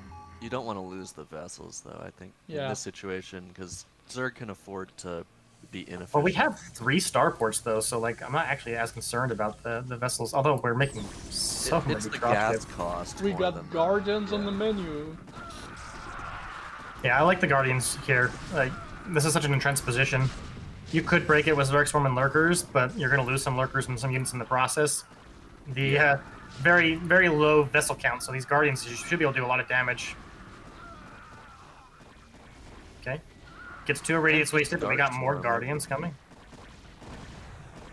We got another drop on the top right. This might be game, though. Zvaz's got a huge mineral bake, but he hasn't been spending it, so we're really running out of bio here. We're going to once again try and break that left-hand side to try and secure that 3rd base, but we're doing it with only bio units. Well, oh, the Dark Swarm, so... Dark Swarm goes down, there's a Defiler there this time. Yeah, he invested so much in the dropships to drop that top right, when he could have just broken down this stasis cell or mined out these minerals to get up there. And had like 7 more vessels out on the map right now. I liked the drop play before. I thought he was going to keep going for like the mains and 3rd and like try and go for the tech and things like that, but he just keeps dropping that top right base, which he could have gotten to much more efficiently. Losing another vessel. We're down to 1 vessel left. We're making wraiths to deal with the Guardians, so we're going to be even lighter on vessels. The Guardians, though. I think this is enough to break this position. Yeah, this is over. All that's left to defend now is Siege Tanks. Yeah, but there's so many Guardians that everything's going to die before these wraiths finish these Guardians off. Scourge coming in and trying to get the vessels. Does keep it alive. Gets the irradiate off on one of these Guardians as well, but even with those wraiths, we still got 2 Guardians left. Now everything's dead. Zerg's going to start floating across the map. Actually, where is Zerg's ground army? Well, we got a pack of Hydras in the 4th base. You know what? There's like a control group at the top right, but... Ooh. I was going to say, maybe this Terran actually holds here, but the medics actually blocked the Firebats pathing to that Dark Swarm, so they almost all died without getting a shot off. And we're going to lose these tanks, too, I think. Okay, we got irradiates. We are going to finish off these Lurkers. So we irradiated the Lurker that wasn't under the Swarm instead of the one that was under the Swarm. No!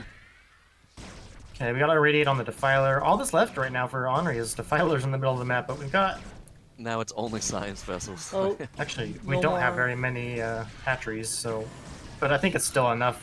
You just send Hydras at this point. And... Yeah, well, that's the thing. We don't have a ton of hatcheries, actually, so we can't reproduce really quickly as Zerg, but I think it's still enough. Yeah, I think we need more macrats, but at this point... Especially because Zerg's upgrades are better. 3-3 Yeah. versus 3-2. Yeah, but I think they've just got enough coming here. Yeah, no, it's our barracks count kind of keep up with the production that Zerg has, even if Zerg doesn't have enough hatcheries for their economy. Yeah, 6 barracks is pretty low at this stage. Yeah. GG is GG called. called. Anri gonna take it 3-0 so far this week for her group. Wow, killing it. Yeah, and the units traded kind of even. We got Zvat 338 produced and killed 227, and Henry produced 388, killed 241. So it's kind of 50-50 ratio. Yeah, well, Hydra, Lurker, and Defiler can trade out really, really well in the late game. That was so many Devourers in the end too. Like, holy crap. Yeah, that was a good one. I think we'll get... Do you want a 5-minute break? Sure. We're at the halfway mark, right? Yeah, kind of. So that yeah, makes sense. we can take 5-minute breaks, and we will be right back after that. So Get your poutine, get your maple syrup. We'll see Yeah. you guys back here in 5 minutes. yeah.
And we're back.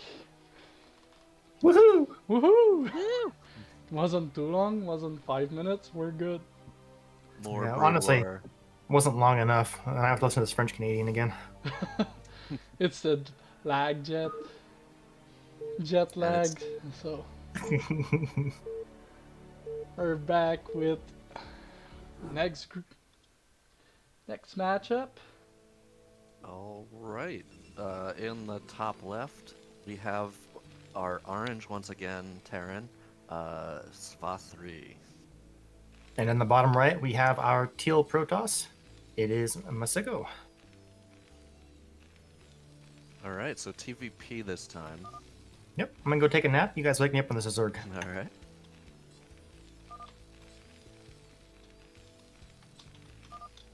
We'll. But if it lags, that sounds like a threat. Yeah.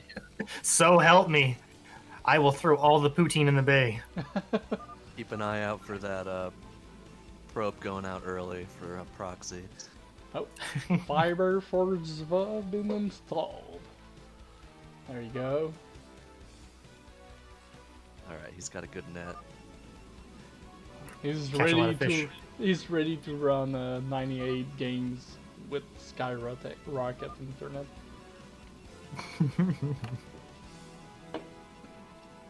I miss the old days where you had to murder a robot just to get on the internet. Yeah. So PvT Alright. tonight. It's the first PvT we got. And It's looking pretty standard so far. So far. yeah, Keeping my eye on that shifty Protoss player, but yeah, so far. don't get yourself too confident with that. Too confident. Yeah, things with Protoss can turn south pretty fast. So we'll see. So that Well, gate it's is not 12 mechs, at least. It's an interesting barracks placement from our Terran player. I wonder if that's not marine type on the mineral side as well.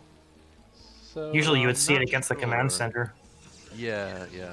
I- I'm not sure if that works, but definitely the supply depot in between barracks the is supply always, depot and yeah. barracks, yeah. and the gas timing was pretty fast on Zva. Worried about the gas still probably on 2 players map. I think the didn't gas was see it. normal I thought timing, it was wasn't pretty it? normal time, but we'll Yeah, I'm see. not sure. I wasn't watching for it, but I think that's normal time as well. Could you get it after the or like as the barracks is building essentially, unless you have to cut an SCV if you don't want to get gas stolen, but don't think you cut an Yeah. SCV. If anything, it might have been a little late because the factory's Mm-hmm. still not down yet. Yeah, now we're cutting SCV to get the factory down actually.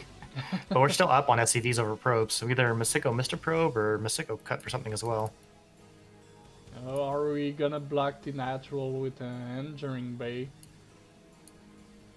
Those things Oh. can I don't know how I happen. feel about that if your opponent already has like dragoons and stuff out on the map, but Yeah.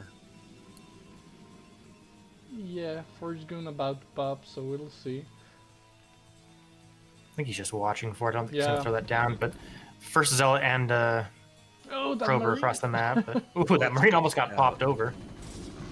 Oh, that SCP wasn't on hold position. It's okay. We still got enough damage here to push this Yeah. back. Don't lose a Marine. Well, we're leading with the injured Marine, so gotta be careful, but should be okay. Yeah, we need to be a little careful when this Oh. goes. And the engineering but- bay did go down. Yeah, Oh, okay. that probe like is it. there. Oh yeah, because he sent the dragon right away. Ooh. It Needs- takes out the might- injured Marine. Can't lose all these Marines though. Yeah, at least get the Zealot for your trouble. But even then, like, Oh, no. one Dragoon's so bad. You can Okay, have the SCV's bunker. gonna finish it. Yeah, you Cancels the bunker. can have This the is bunker, trouble. but if no marines inside, it's worthless. So Yeah. Yeah, this one Dragoon can fight everything that the Terran can make now. Like, you just gotta trickle out single Dragoons, or excuse me, single Vultures and single Marines until you finally kill it. I There's think you not much just else have you to can do. pull a bunch. You have to pull a bunch of Yeah, SCVs and pull try the to boys. surround it. Yeah, it sucks, but Yeah, and it's the only Vol- way to kill this without a tank. Or Vultures is like 50% of damage on Goon, I think as well. I think it's 25 or something. Like they can take It's the 25%, shield yeah. they'll take the shields down really quick, but the whole damage they That barely goon have do anything. 7 kills. Yeah. 5 of those are Marines, but we might get an SCV here. It does take 6 shots to kill an SCV. Yeah, it takes forever. That's the downside of it. SCV Oh, are we're gonna pretty get good. one. Pretty good. Pretty good units. Yeah, good units. Yeah. It's good Marines without a gun. I mean, I'm kind of amazed that this game's still pretty even. It felt like that was going to be disaster for Terran, but they're kind of stabilized. Yeah, and the command center is not that far behind the Nexus either. This is like almost like a normal time difference between the two. Yeah, the problem is that... but only 2 SCVs to repair against potentially 3 goons. Well, we've got time to pull a third down as long as we reaction time. Oh, will he snipe might that get this. goon? No, 2 HP. He's gonna do it with the Marines, yeah. Oh, Run back in. That's a nice little pick, yeah. I like that, yeah. Doesn't matter if those Marines took damage, they're in the bunker now, but once again we have another 3rd Dragoon up here, so still gotta pull another SCV down at some point. Yeah, he's gonna need one pretty fast. Oh, it's coming. The tank is on the way, but yeah, it's not gonna finish in time. Pulls it off the command center, Okay. He's swaps gonna it be out. safe, then. Delays his command center by like 2 seconds at most, so not the end of the world. It was a little scary, but pulls it out in the end.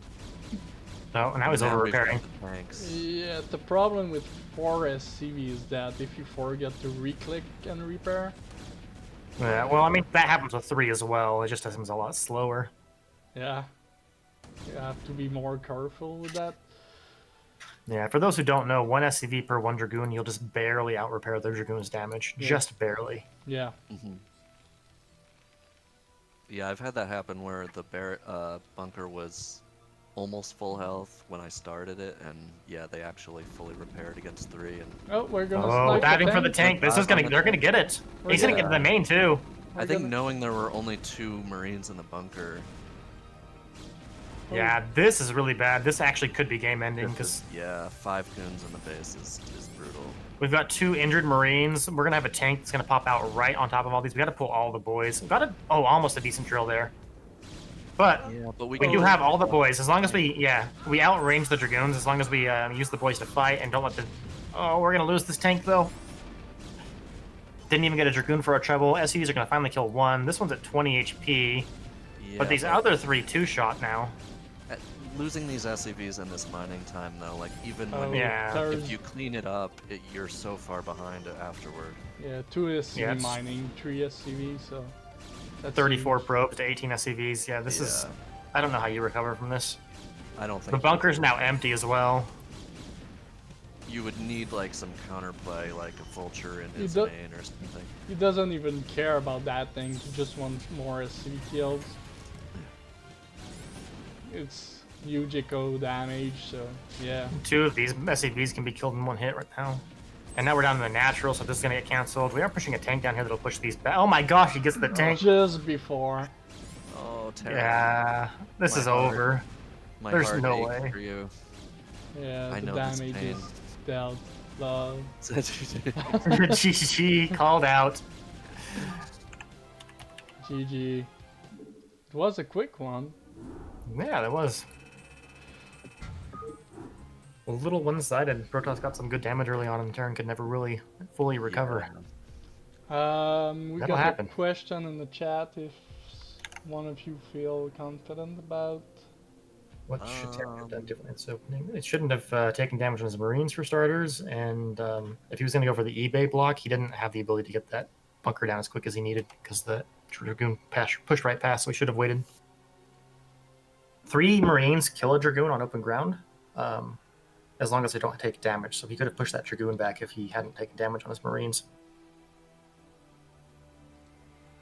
But I'll let the Terran player speak too. Yeah. Terran player. I also think like canceling that bunker was a bit of a panic move the first time. Yeah, like, maybe. Letting that finish probably would have been, and just rebuild Marines.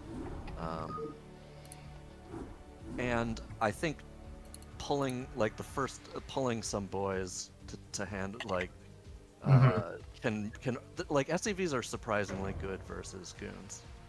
Yeah, especially if they have support that's ranged, like 1 or 2 Marines with a bunch of SCVs it does damage quickly.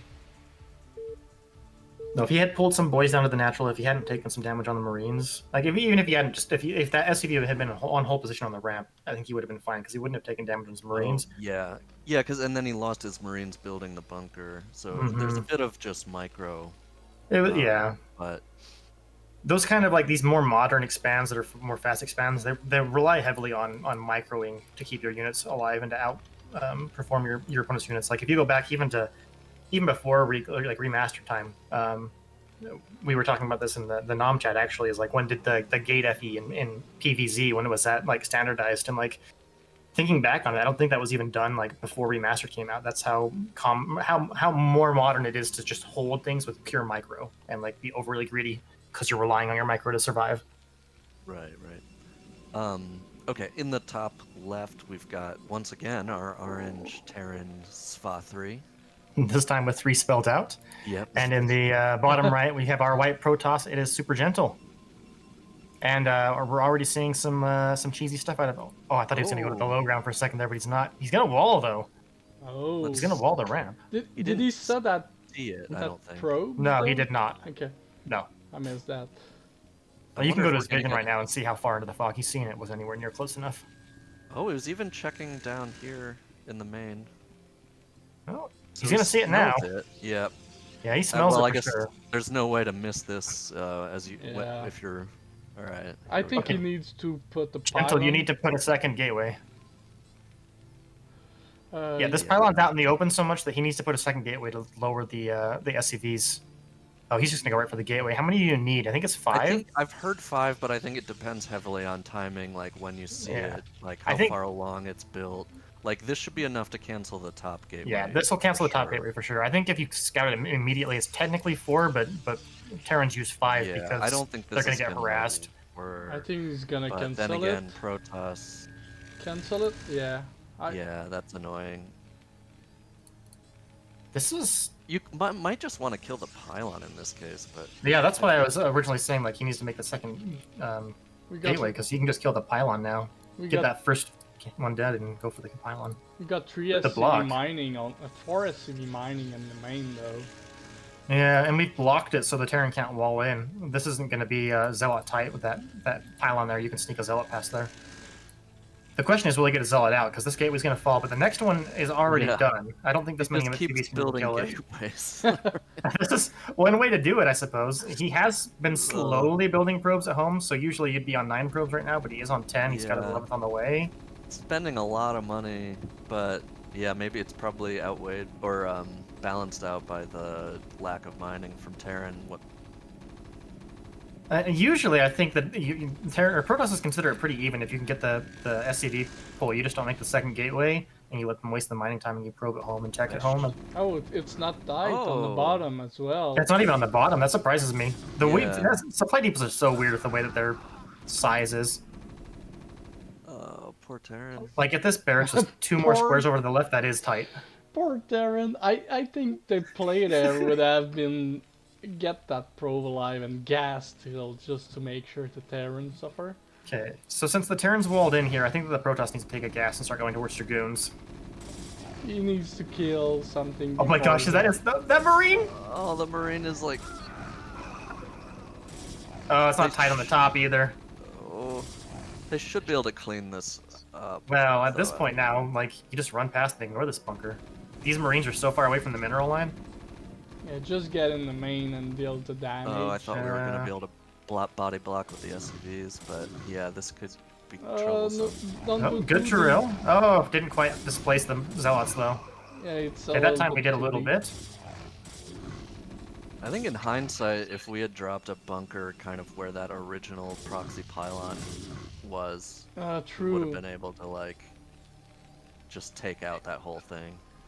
Yes, gate expand was done way before remaster, but not gate on the low ground.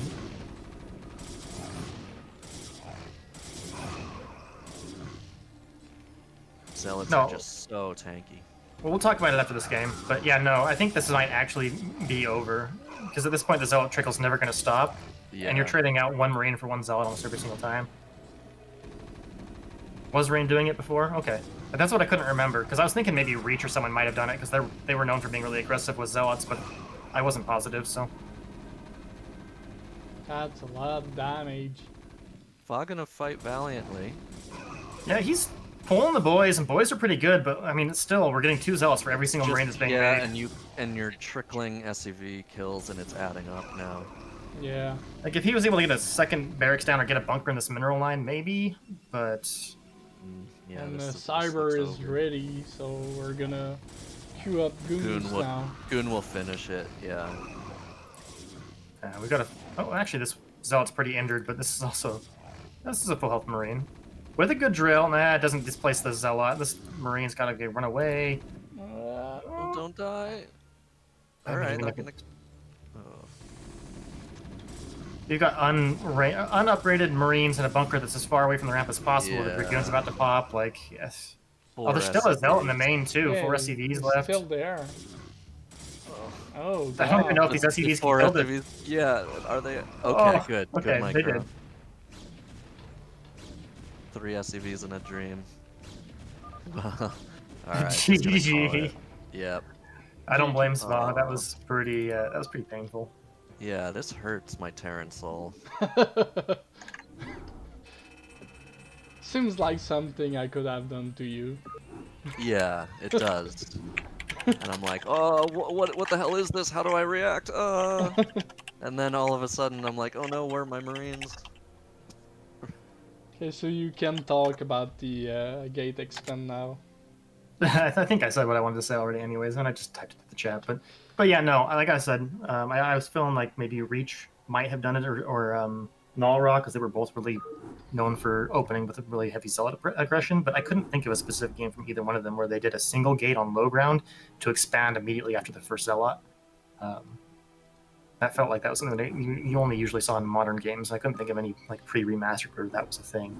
Like the modern version of the expand, you get a Zealot, you expand off the first Zealot depending on what you scout type of thing. Not just a normal gateway expand, because gateway expands have been a thing since like 2001 maybe. 98 they never expanded. Oh my gosh, if I could type. There we go. Yeah, I know you cannot type. It's hard. SH. Hard. It's just hanging out with you. I've got so much maple syrup on my fingers now that like my fingers get stuck on the keyboard. The Sun Gate? I don't remember that, but you're probably right. I don't have the greatest memory. Too much brain damage. Yeah. You want to take the first intro? Sure. In the top left here, we've got our white Protoss. It is CWT Masicko. And in the bottom right, we have our purple Zerg ZenoAkoop. A purple Zerg player. This guy's a man after my own heart. I think, yeah, purple looks pretty good on Zerg. Purple looks good on everything. Yeah, true. I have to agree with that. Purple looks good on everything. The color of royalty will not be insulted like that, sir. Fair enough. Alright. Probe coming down, we're going to get our pylon on the low ground. We'll have to see if it's going to be a forge or a gateway. Sending the probe back, so it's probably going to be a gateway expand. You usually send the probe out with a forge. But on a 2-player map, you can do the forge and then send the probe after that, because you know where the Zerg is going to be. You should still get there in time if it's a 12 Nexus, but it's also a lot riskier because they're going to have more drones. It's a lot easier to block it. Yeah, I'm trying to remember what Masicko did versus Melody. Pretty sure he went for a gate expand, but I might be misremembering. Yeah, he did a gate. Like I said, I don't have the greatest memory. Did a gate, then forge, then Nexus. Yeah, that's right. Gate and then forge. He lost the probe and went for the forge for the Nexus. That's right. Yep. Okay. We are seeing an overpull again out of our Zerg player here, ZenoAkoop. So, I mean, I like this on 2-player maps. I even like this on 4-player maps. I haven't 12 hatched or 11 hatched versus Protoss in so long. It's just, it just feels so much stronger and so much more smooth to just overpull in this matchup, especially in the current meta. If Forge expands, become more popular again, I might consider doing 11 or 12s again, because like all you have to do is block the cannons from going down, and then you're in a good spot. But Alright, probe in the main. that being said, for all my aspiring Zerg players out there, 11 or 12 hatch is actually better against 2 gates than overpull. You get more larva production, deal with the gateways, and get it quicker. Alright, looks like we're gonna go for the block. Probe. Not this Probes time. actually win the fight, but he pulled out. So, oh my gosh, he gets the hatchery down. Whoa. He did. I don't know how that hatch went down, but That hatchery well is done. like got no clip hacks on. What the heck? He got the hatch hack. The hatch hack. Okay, looks like Oh, Masicko is yeah. going to go for the Nexus first this time. So yeah, last time Yeah. it was definitely, I lost the probe. I have no idea what the Zerg's doing. This time he is seeing what's popping out of the larva, and he's going, yeah, I can get the Nexus before the Forge. Well, the probe is Makes still sense. alive though. I'm a little bit worried about sending this first Zealot. So many Zerg, or so many Protosses do this to me on ladder, and it's like, yeah, I went overpool, dude, and I just win now. I'm going to just ignore that Yeah. Zealot, run past, go kill all your probes, and then Yeah, defend and it with you, my drones and the Zerglings that are popping. and you don't have a cannon because you went gateway. Yeah, like, okay, block your ramp, I'll kill your pylon, I don't care. Like, And the Nexus goes down. Nexus goes down. This is so risky, But we only we're built not 2 making Zerglings. lanes, I think. Yeah. Yeah. So we're going to be at 4 Zerglings now. So this actually is going to work out really well for Masicko. And it might have been a response that he only saw drones popping. So I don't want to like count this out as just him making a bad play because he was watching the larva. So this could have been a legitimate reaction of I didn't see any Zerglings popping. I'm going to push. Usually you wouldn't want to push with that first zealot. You can push with the second and do a 2 zealot push, but usually you don't want to push with the first. And usually against an overpool you want to wait until the 5 zealot push out.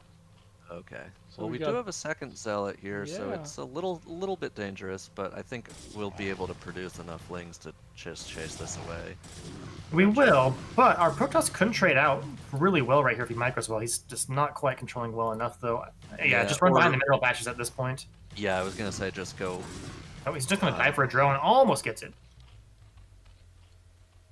turtle up in between 2 mineral patches and Mm-hmm. Another get Zealot as trickling much across. damage as you can. See, now he's got to be careful with the Zealot trickle because now he's got no Zealots at home. He does have the Forge finish, but the cannon hasn't even started. And cannons take 20,000 years to create. The half-life of uranium is shorter than a cannon's build time. Yeah, and Yeah. they died so easily when warping. Mm-hmm. They die so easily when they're not warped. You can kill a cannon with literally 4 Zerglings if there's nothing there to block the Zerglings from getting there. It does get 1 drone, so at least that's something. Trading out 1 Zealot for 1 drone is actually okay, as long as you don't die immediately afterwards. Yeah, but the worker count though is 21 to 12. That's That's kinda what I huge. yeah. That's what I mean. Like any single drone, like Zerg is going to be way behind on drones at this early on, especially if you're doing a Zealot trickle, because you're making Zerglings. So if you can kill a drone while you're forcing the mem to make Zerglings with your Zealot trickle, that's so massive. But that Or number hatcheries, is though. I think Yeah. you can remake drones. Or oh like, yeah, you could that drone number up will real start to quick. even up really quickly, but it's going to be just slightly slower than it would have before because of that 1 drone kill. Like this will even out the worker count. We should be at like 26 probes when we're up to, or 26 drones when we're at like 32 probes ish roughly. Okay. So So we got our tag behind that. Citadel is about to pop. We got our first cannon. yeah, we're skipping Stargate because we didn't see a gas while we were doing all that harassment. Exactly, and we got +1 attack on the ground army. Blocking. We are getting Lair now from Zerg though, so Spire is still possible. All right, who put the maple syrup in their internet? Yeah, it's lagging a little bit. Alright, I think it's me. Yeah, I'm. That's the blaming French you. Canadian. Always blame the French Canadian. It's cutting out a little bit. I gotcha. It's It's all right. alright. It's not too bad. Yeah, it just spike lags sometimes, so it's not that bad. Yeah, like you can see the damage that was done early on by the fact that we don't have our 5th hatchery up yet. It's almost 6 minutes without our 5th hatchery.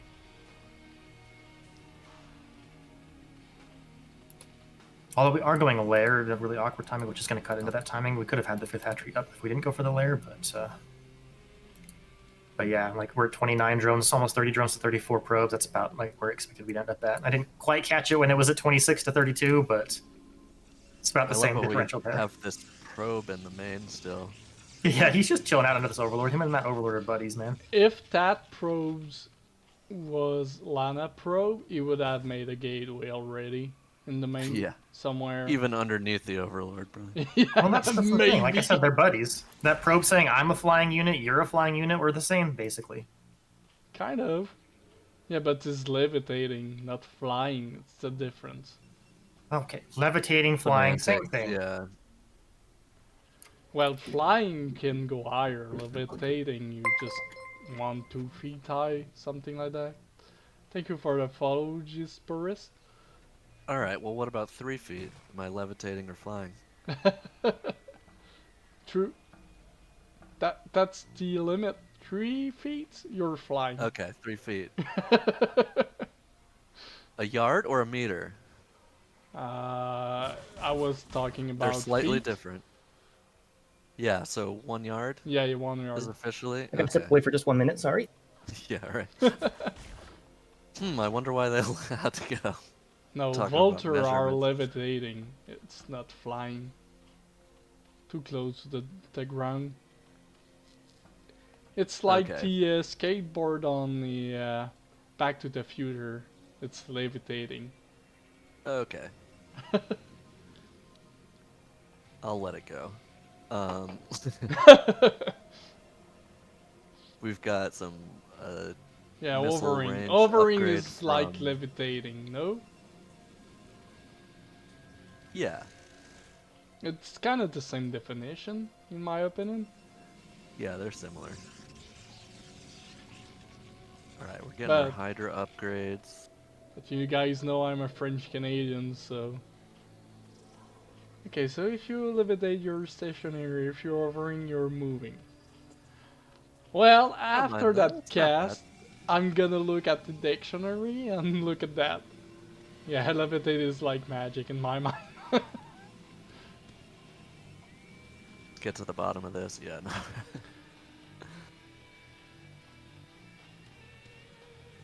Oh, we got. Because if you put 2 magnets on the same pole, like positive, positive, they reflect each. Well, deny each other. We know how magnets work, Mr. Canada. Thank you. So is that levitating, or? Yeah, it's actually like called quantum levitation, I think, or if you've got the superconductor. Well, I didn't go to school that far. No, I'm kidding. Alright, a pretty passive game from both sides at the minute. Kind of feeling each other out, just kind of looking around, getting map vision. Yeah, the gateway count. I like the Zergling spread. Gateway's count is a little bit low for Masicko. Usually on 2 base at this point you want 8 minimum. We got 6, not a big deal. We got second forge for faster upgrades. On the Zerg we got Aspire. Upgrades are 0-0. I don't see any Evo chamber. Do you see one? There was an Evo, yeah. Oh at yeah, they're P3. at. Okay, so +1 range gonna pop soon. We got the Robo for Masicko, adding more gates. Probe count is really good for Masicko. Yeah. Just a matter of time before we get our third base. Usually you kind of want to wait like 12 minutes push out at this point. Well, I think Protoss is thinking about moving Yeah, out he's now. thinking about it. Putting down all those gates was like so easy, no problem. Yeah, it's easy when you're playing Protoss. I don't really like that SimCity, but it's not that bad. My apologies, I am back. No We problem. were doing fine without you. alright. Not. It's been a pretty passive game. They're kind of just Yeah, you- keeping each other at arm's length, kind of just trying to get some info on what the other is doing. You It's a didn't bit surprised to miss see any- neither one of them in the middle of the map. Yeah, nobody 11 minutes, no crossed. third. Yeah, nobody crossed the bridge. I think Masicko is waiting for the 12-minute push and expand behind it. Gotcha. Gonna have a lot of storms. Oh, so this is we gonna have be 8 pretty mutas out. dangerous. They're gonna lose Oh, one and they're Templar gonna pick off the immediately. Templars. Oh. Yep. Oh, this is huge. 8 is enough to one-shot a Templar. He's gonna get every single one of them. Oh wow, that was And huge. storming his own units. Oh man, those mutas maybe won the game. Yeah, that's so huge. He lost 4 mutas. 2 mutas. Yeah, That's 2 mutas for like 5 full energy Templars. Oh, he's like, gonna snipe some probes maybe as well. Like those Templar had been chilling out at the natural, just building up energy for minutes and minutes. That hurts. Yeah, no, it's okay to even lose these. Like, obviously you want to keep these alive if you can, but these mutas did their job already. Like, you don't even need to Yeah. keep them anymore. Oh, he's gonna cross the bridge. Oh yeah, you don't have splash damage anymore, so... Yeah, that bridge isn't as much of a threat if you're not literally on the other side of it and don't have storms to back it up. Yeah. Okay, we've got one storm. That storm's gonna go down on the bridge. It's only gonna get about 2 or 3 hydras though. Yeah, not But- bad. Oh, I guess, okay. Half of our army for the Protoss Zerg was left at units. home. Are strong, especially... Okay, they've got 2-1 upgrades on the Zealots. Yeah, it Against didn't help only that. 1-0 Zerg. Yeah, it didn't help that half the Zerg's army was back at home too. I think he's forgot about these circling or these Oh, okay, hydras in the middle of the map too. So they Yeah. might get picked off really And- quickly. There's some at the top right as well. So Protoss gonna push. Protoss also cannot break this bridge though, as long as the hydras have a good arc on the other side. So Yeah, this map kind of leads to stalemate positions like that, or standoffs, where... Yeah. It's yeah, especially looking- with these lurkers. Although you could get 5 lurkers with 1 storm. He's got exactly 1 storm. Oh god. Oh yeah, they are pretty clumped, but luckily took out, or not luckily, took out a bunch of the storms already, so it's not Yeah. gonna be a big problem. It We'll have 2 depends. storms here soon. Do we have observers with this army? We don't. And this is the first he saw of lurkers. Observer is out now though, moving across. And we are going to take yeah, our 3rd.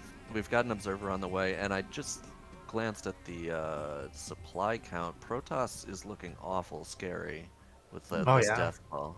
If this was any other map, I think the Death Ball would be able to bust the Zerg, but on this map, at the very least, he can contain the Zerg, stop the Zerg from taking another base, and now it's going to be 3 base to 3 base. That's not where Zerg wants to be at all. Yeah, yeah. Yeah, man, I'd this- like to see Lurkers Protoss still so up on this 3 o'clock high ground. Or Yeah, at least have a unit to spot that. Might not be familiar with the map though. Yeah, you at least need a Zealot or something up here. I'm not sure I like the move out at the top right from the Protoss. Splitting his army there. But it's still getting some pre-units, and we got the probe trying to get to the top right as well. Another unit trapped by the... Yeah, everybody gonna do that Yeah. same mistake in the preseason and learn about it. Oh, are you kidding me? We'll be seeing this on the last week of the game too, so Yeah, players are still I going was to do it. gonna say. If we see that on week 8 of the regular season, I'm gonna get mad. It's I'm probably gonna- gonna be me doing it. Like, I'm going to cast all of your games. I'm going to watch as the French Canadians probe gets stuck every time. I- Well, I'm- actually, that'll never happen because you just cannon rush, and the games never get long enough for you to take that base. Never no, mind. I'm just not gonna sign up when that map is on that week. That's about it. I mean, loser's choice. It could still get picked anyways.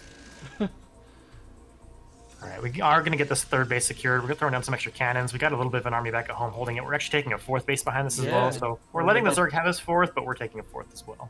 It's gonna be 4-4. Which favor Protoss.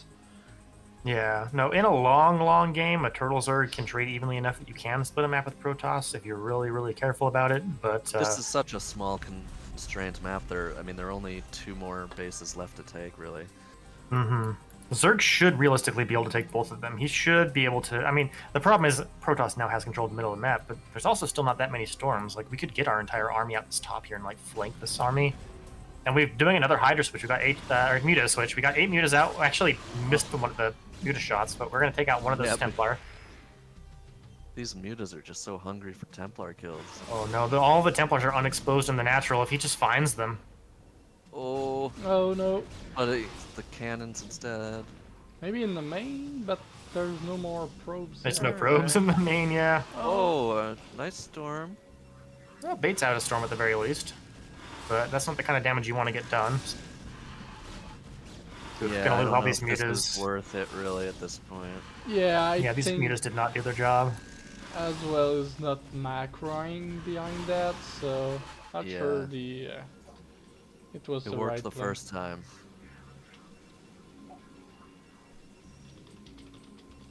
And that this drone saturation at the 3rd base is really rough too. I thought maybe some got transferred to the 4th, but no, we're just really low on drones for some reason. The main only has 6 or 7 drones in it. Yeah, 7 drones for 9 mineral patches in the main. Zerg's economy is looking really rough. He should transfer some of these from the natural to some other location. He's got 12 mining minerals in the natural. Wait, is that? We 10. still have 2 huge armies staring at each other across Oh. the bridges. One of our hatcheries is misrallied. Just going to throw some hydras away for free.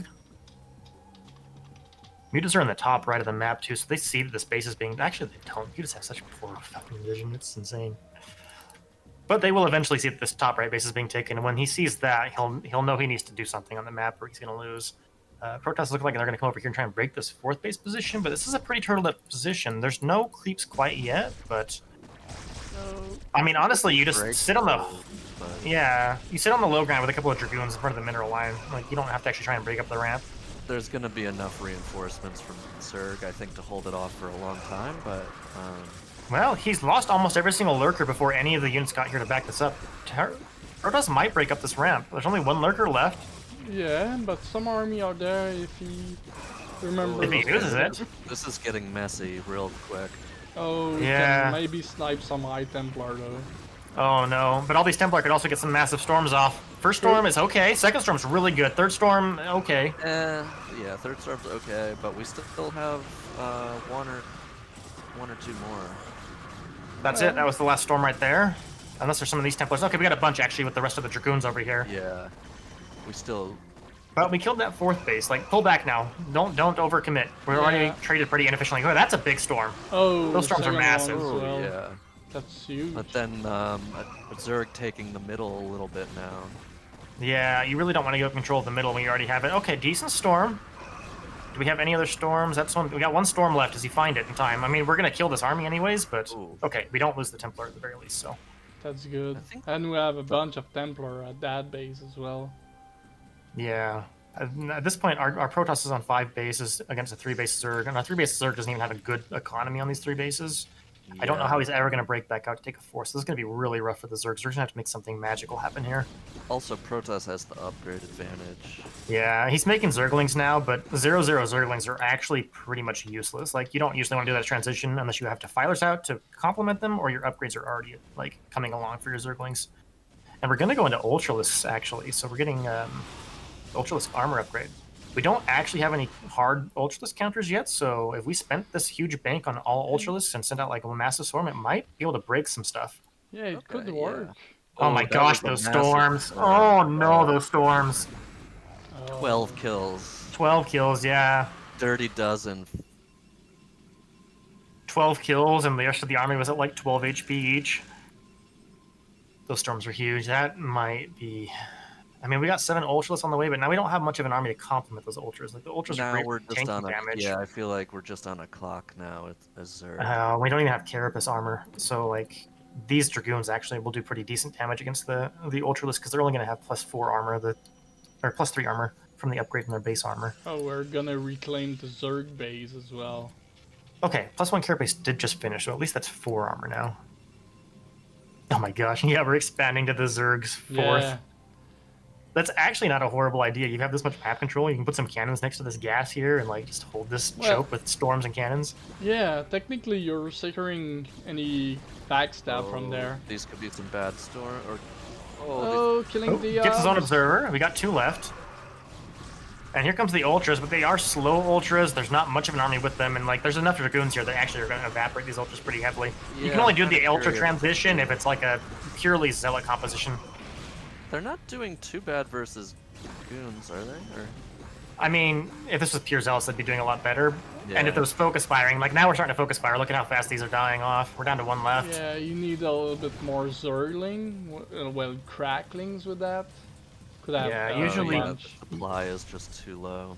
Usually you would do this kind of a transition if you were on decent upgrades for the melee units on the ground, and they were on a mostly Zealot composition. Yeah, because DTs, Dragoons, Reavers especially, they all really do good damage to Ultralisks. Even Storm is pretty good against Ultralisks. But yeah, now you have to see these Ultralisks die too quickly. The Storms take out the Lings. Like, yeah. Yeah, it looks over to me.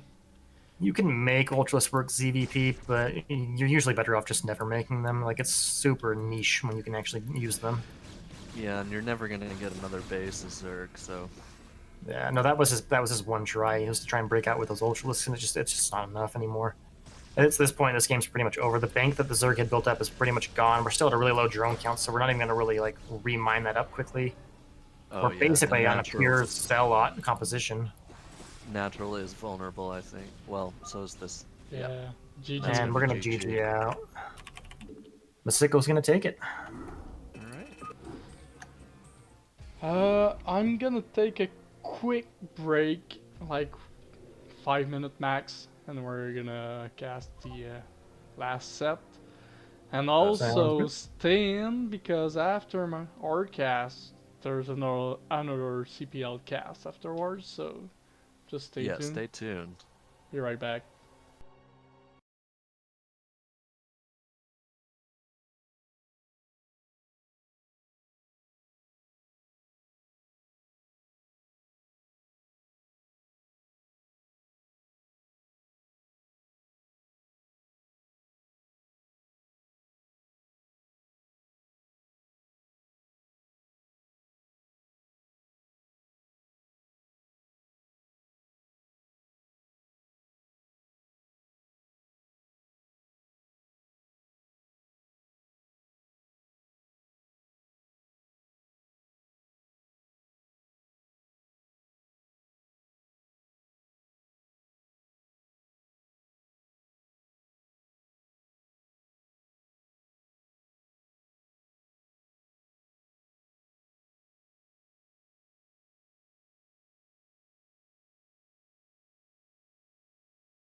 There we go.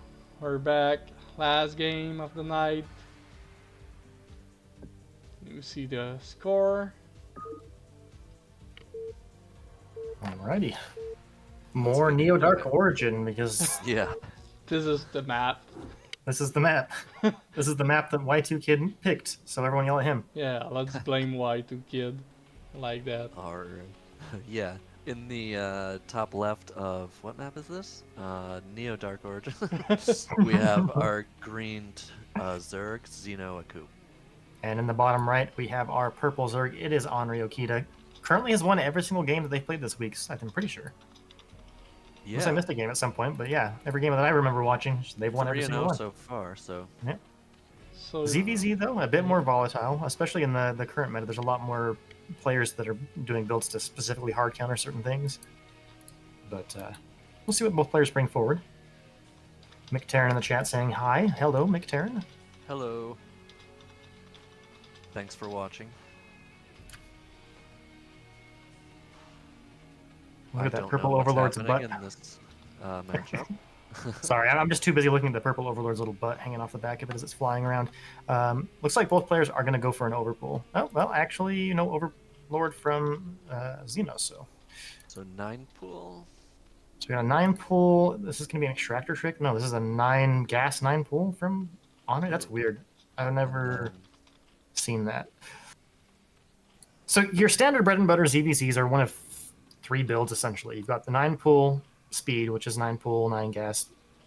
speed. You've got a 12 hatch, which is a risky play, and you got a 12 pull. Those are like 3 normal builds. We're getting a normal like 9 pull from Zeno. Currently, at the moment, the overpull or overgas isn't really meta. It's a really hard counter to the overpull, or not the overpull, the 9 pull. And it's looking like that might be what Anri's going for. I actually don't know the specific build for it. I run into it on ladder on occasion, and I know that it hard counters. The idea is that you are going to pop 6 mutas as they're usually popping 3, and you just fly across the map and you try and instantly end the game by having the muta advantage right at the start of the muta battle. Okay. Well, Anri did get a head start on the gas. Yeah, and you take an early gas, you mine with less on it, and you try and get a 3rd hatchery after you start getting your layers. That way the 3rd hatchery finishes, and you get 3 larvae built out of it as your spires finishing. That way you can pop the 6 mutas. And you need to get the gas a little bit early, so you have the gas for the 6 mutas once the spire finishes up. So that's kind of the idea behind that, and it's basically a specific hard counter to the 9 pool. So that's kind of shook up the matchup since that's become popular on the ladder. We're seeing a lot more people try to then blindly counter that by just doing blind 12 hatches, and ZVZ has just become like a mess right now on the ladder. Well, we've got 6 lings running, and with 2 a little bit further behind on the way, and we only have 1 hatch. All right, we are going to get a creep colony going down. We're going to block one of our drones with it, though, so now we're going to have to cancel the spawning pool was misplaced, so we can't actually place this creep colony in an efficient manner. We're going to cut into our mining. Scary. Yeah, usually with this, you'd want to get the 6 Zerglings to at least hold the ramp for you to buy yourself some time. The creep colony's on the way, but with more lings, we're going to have speed first from Zeno. This Sunken probably not even be finished before the creep finishes. We're We get some free hits. Really good drone drills, I think. We need to not lose drones here. Yeah, fighting with the drones is the wrong decision. You need to pull those drones to the gas, fight with your Zerglings. You're going to have more Zerglings. We lost 1 drone, actually, only, which is still not great, but, like, that could have been a lot worse.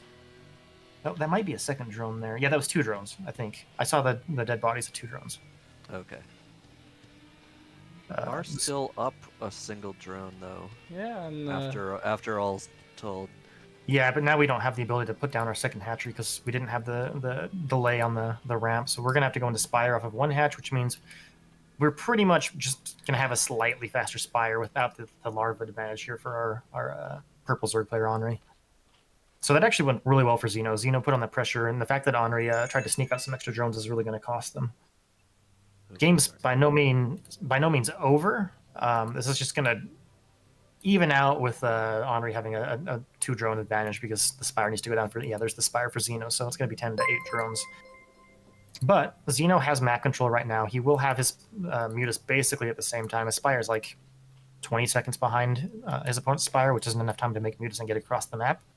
Yeah. And, oh my gosh, Anri's just still making drones. You've got to be really careful here. Like, a Sunken's great, but a Sunken is not invincible. You're on 1 hatchery production. If you're every drone that you make, a Zergling is that they have an advantage over you on. Well, if you block Also, with the the drone, Sunken can only... Oh, sorry. Go ahead. If you block with the drone, that Sunken can be invincible. The Sunken can be invincible, sure, but that's it takes time to kill all the lings, and the lings can kill drones faster than the Sunk can kill lings. You know. And more importantly, usually the idea is to have you would put your pool like up 1 more tile and to the right 1 more tile, and then you tuck your Sunk against that and the minerals to the right, and that creates a wall in where like your drones cover the entire surface area of the Sunken when going to the gas from the mineral trick. But these Zerglings can actually get behind the Sunken as well. So like, you can mineral trick or gas trick to block all the locations, but you have to do both to be able to completely cover the Sunken. So you're never going to be able to stop all the Zerglings from attacking the Sunken. So you got to be really careful. Mutas are on the way now, though, for both of our players. And like I said, Anri's going to be a little bit quicker on that. She's going to get the faster +1 because she's got the gas built up for that. But yeah, we're going to get a quicker expansion from Zeno here because Zeno has map control with the Zerglings. He's able to take that. But I'm a little worried that, like, can Zeno take that nat with the muta advantage that Anri's going to have? Anri doesn't have a muta advantage. They have a muta advantage in their own base. By the time these mutas fly across the map, the advantage is already gone. Like, we're about to have our 2nd muta and a Scourge popping. We're on 3 mutas with a 4th about to pop. Like, okay. So as this 4th pops, another set of Scourges started up. So now we're at 2 mutas with 2 Scourge on the way and 2 Scourge already done. Oh. So it's basically even. We're gonna get the kill on this drone. Oh my gosh, this drone gonna live? Is it? We're not microing these Zerglings. You gotta like run them past. Oh. Okay, well we still are delaying with the natural from Anri here, but it would have been nice to get the drone at the very least. Yeah, if you can't just A-click follow a worker that's mining or mineral walking back to base. You kind of like want to run through them and then A-click. Oh, we're still gonna get it though. Yeah. Yeah, it's dead that this time time. it's Dead dead. drone. All right, that's really big. Not only delaying the hatch even more now, but also killing the drone is massive. Also, we didn't kill any link. Oh, And okay. There's Zeno supply blocked, which is actually really dangerous for him because he's kind of Yeah. forced Anri to feel like they need to be aggressive. But these Zerglings are actually delaying Anri quite a bit. And we now have our hatchery done, so we're actually going to be, once we get the supply block on, we're going to have the larva advantage. Don't have enough damage to kill this hatchery or cancel it, so... But he's going to poke in and see that it's done. I would have liked to keep some of those Zerglings alive. Zerglings are actually really important. I don't know about attacking in here, although no reaction... Ooh, 4 Scourge for 1 Muta, though. Yeah, I was gonna say that Scourge connection wasn't ideal, Ooh. but Anri could have just chased those and ended the game, but Anri playing a little bit passive there. You can moving shot with Mutalisks and fly at the same speed as your opponent, so like you could have lost all 3 of those Mutas for free. Sending out more Scourge on the map. We are now at 7 Mutas to 3 Mutas, but we do have Scourge coming out as well. The gas advantage was for Anri, so like Zeno needs to trade pretty effectively. Oh, okay, one connection there. yeah, you can't just A-click your Scourge across the map and ignore them. You're going to lose them for free. I'm honestly surprised how much damage these are getting. Get one connect and then one Muta dead. Wasn't bad. Yeah, he killed 1 Mutas with 2 Scourge at the main. Yeah. Mm-hmm. And the drone count's now even. All right, the move out's coming though from Anri. The +1 carapace is done, but the +1 carapace doesn't really matter to Scourge, and we're mostly Scourge-based air army here for Zeno. So this is going to come down to micro. Anri needs to make sure that she doesn't let these Scourge connect. So you pull back and you dance. Oh, a little bit of misconnects there, but I think Scourge did not quite connect well enough. I think Anri's actually got the Mutalist advantage. Definitely has the upgrade advantage. Slightly more of the purple. Yep. And he got the. But we do have Scourge that are going to pop before too much longer.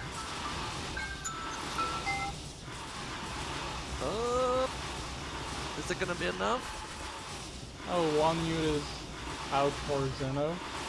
Alright, Scourge are popping. Okay.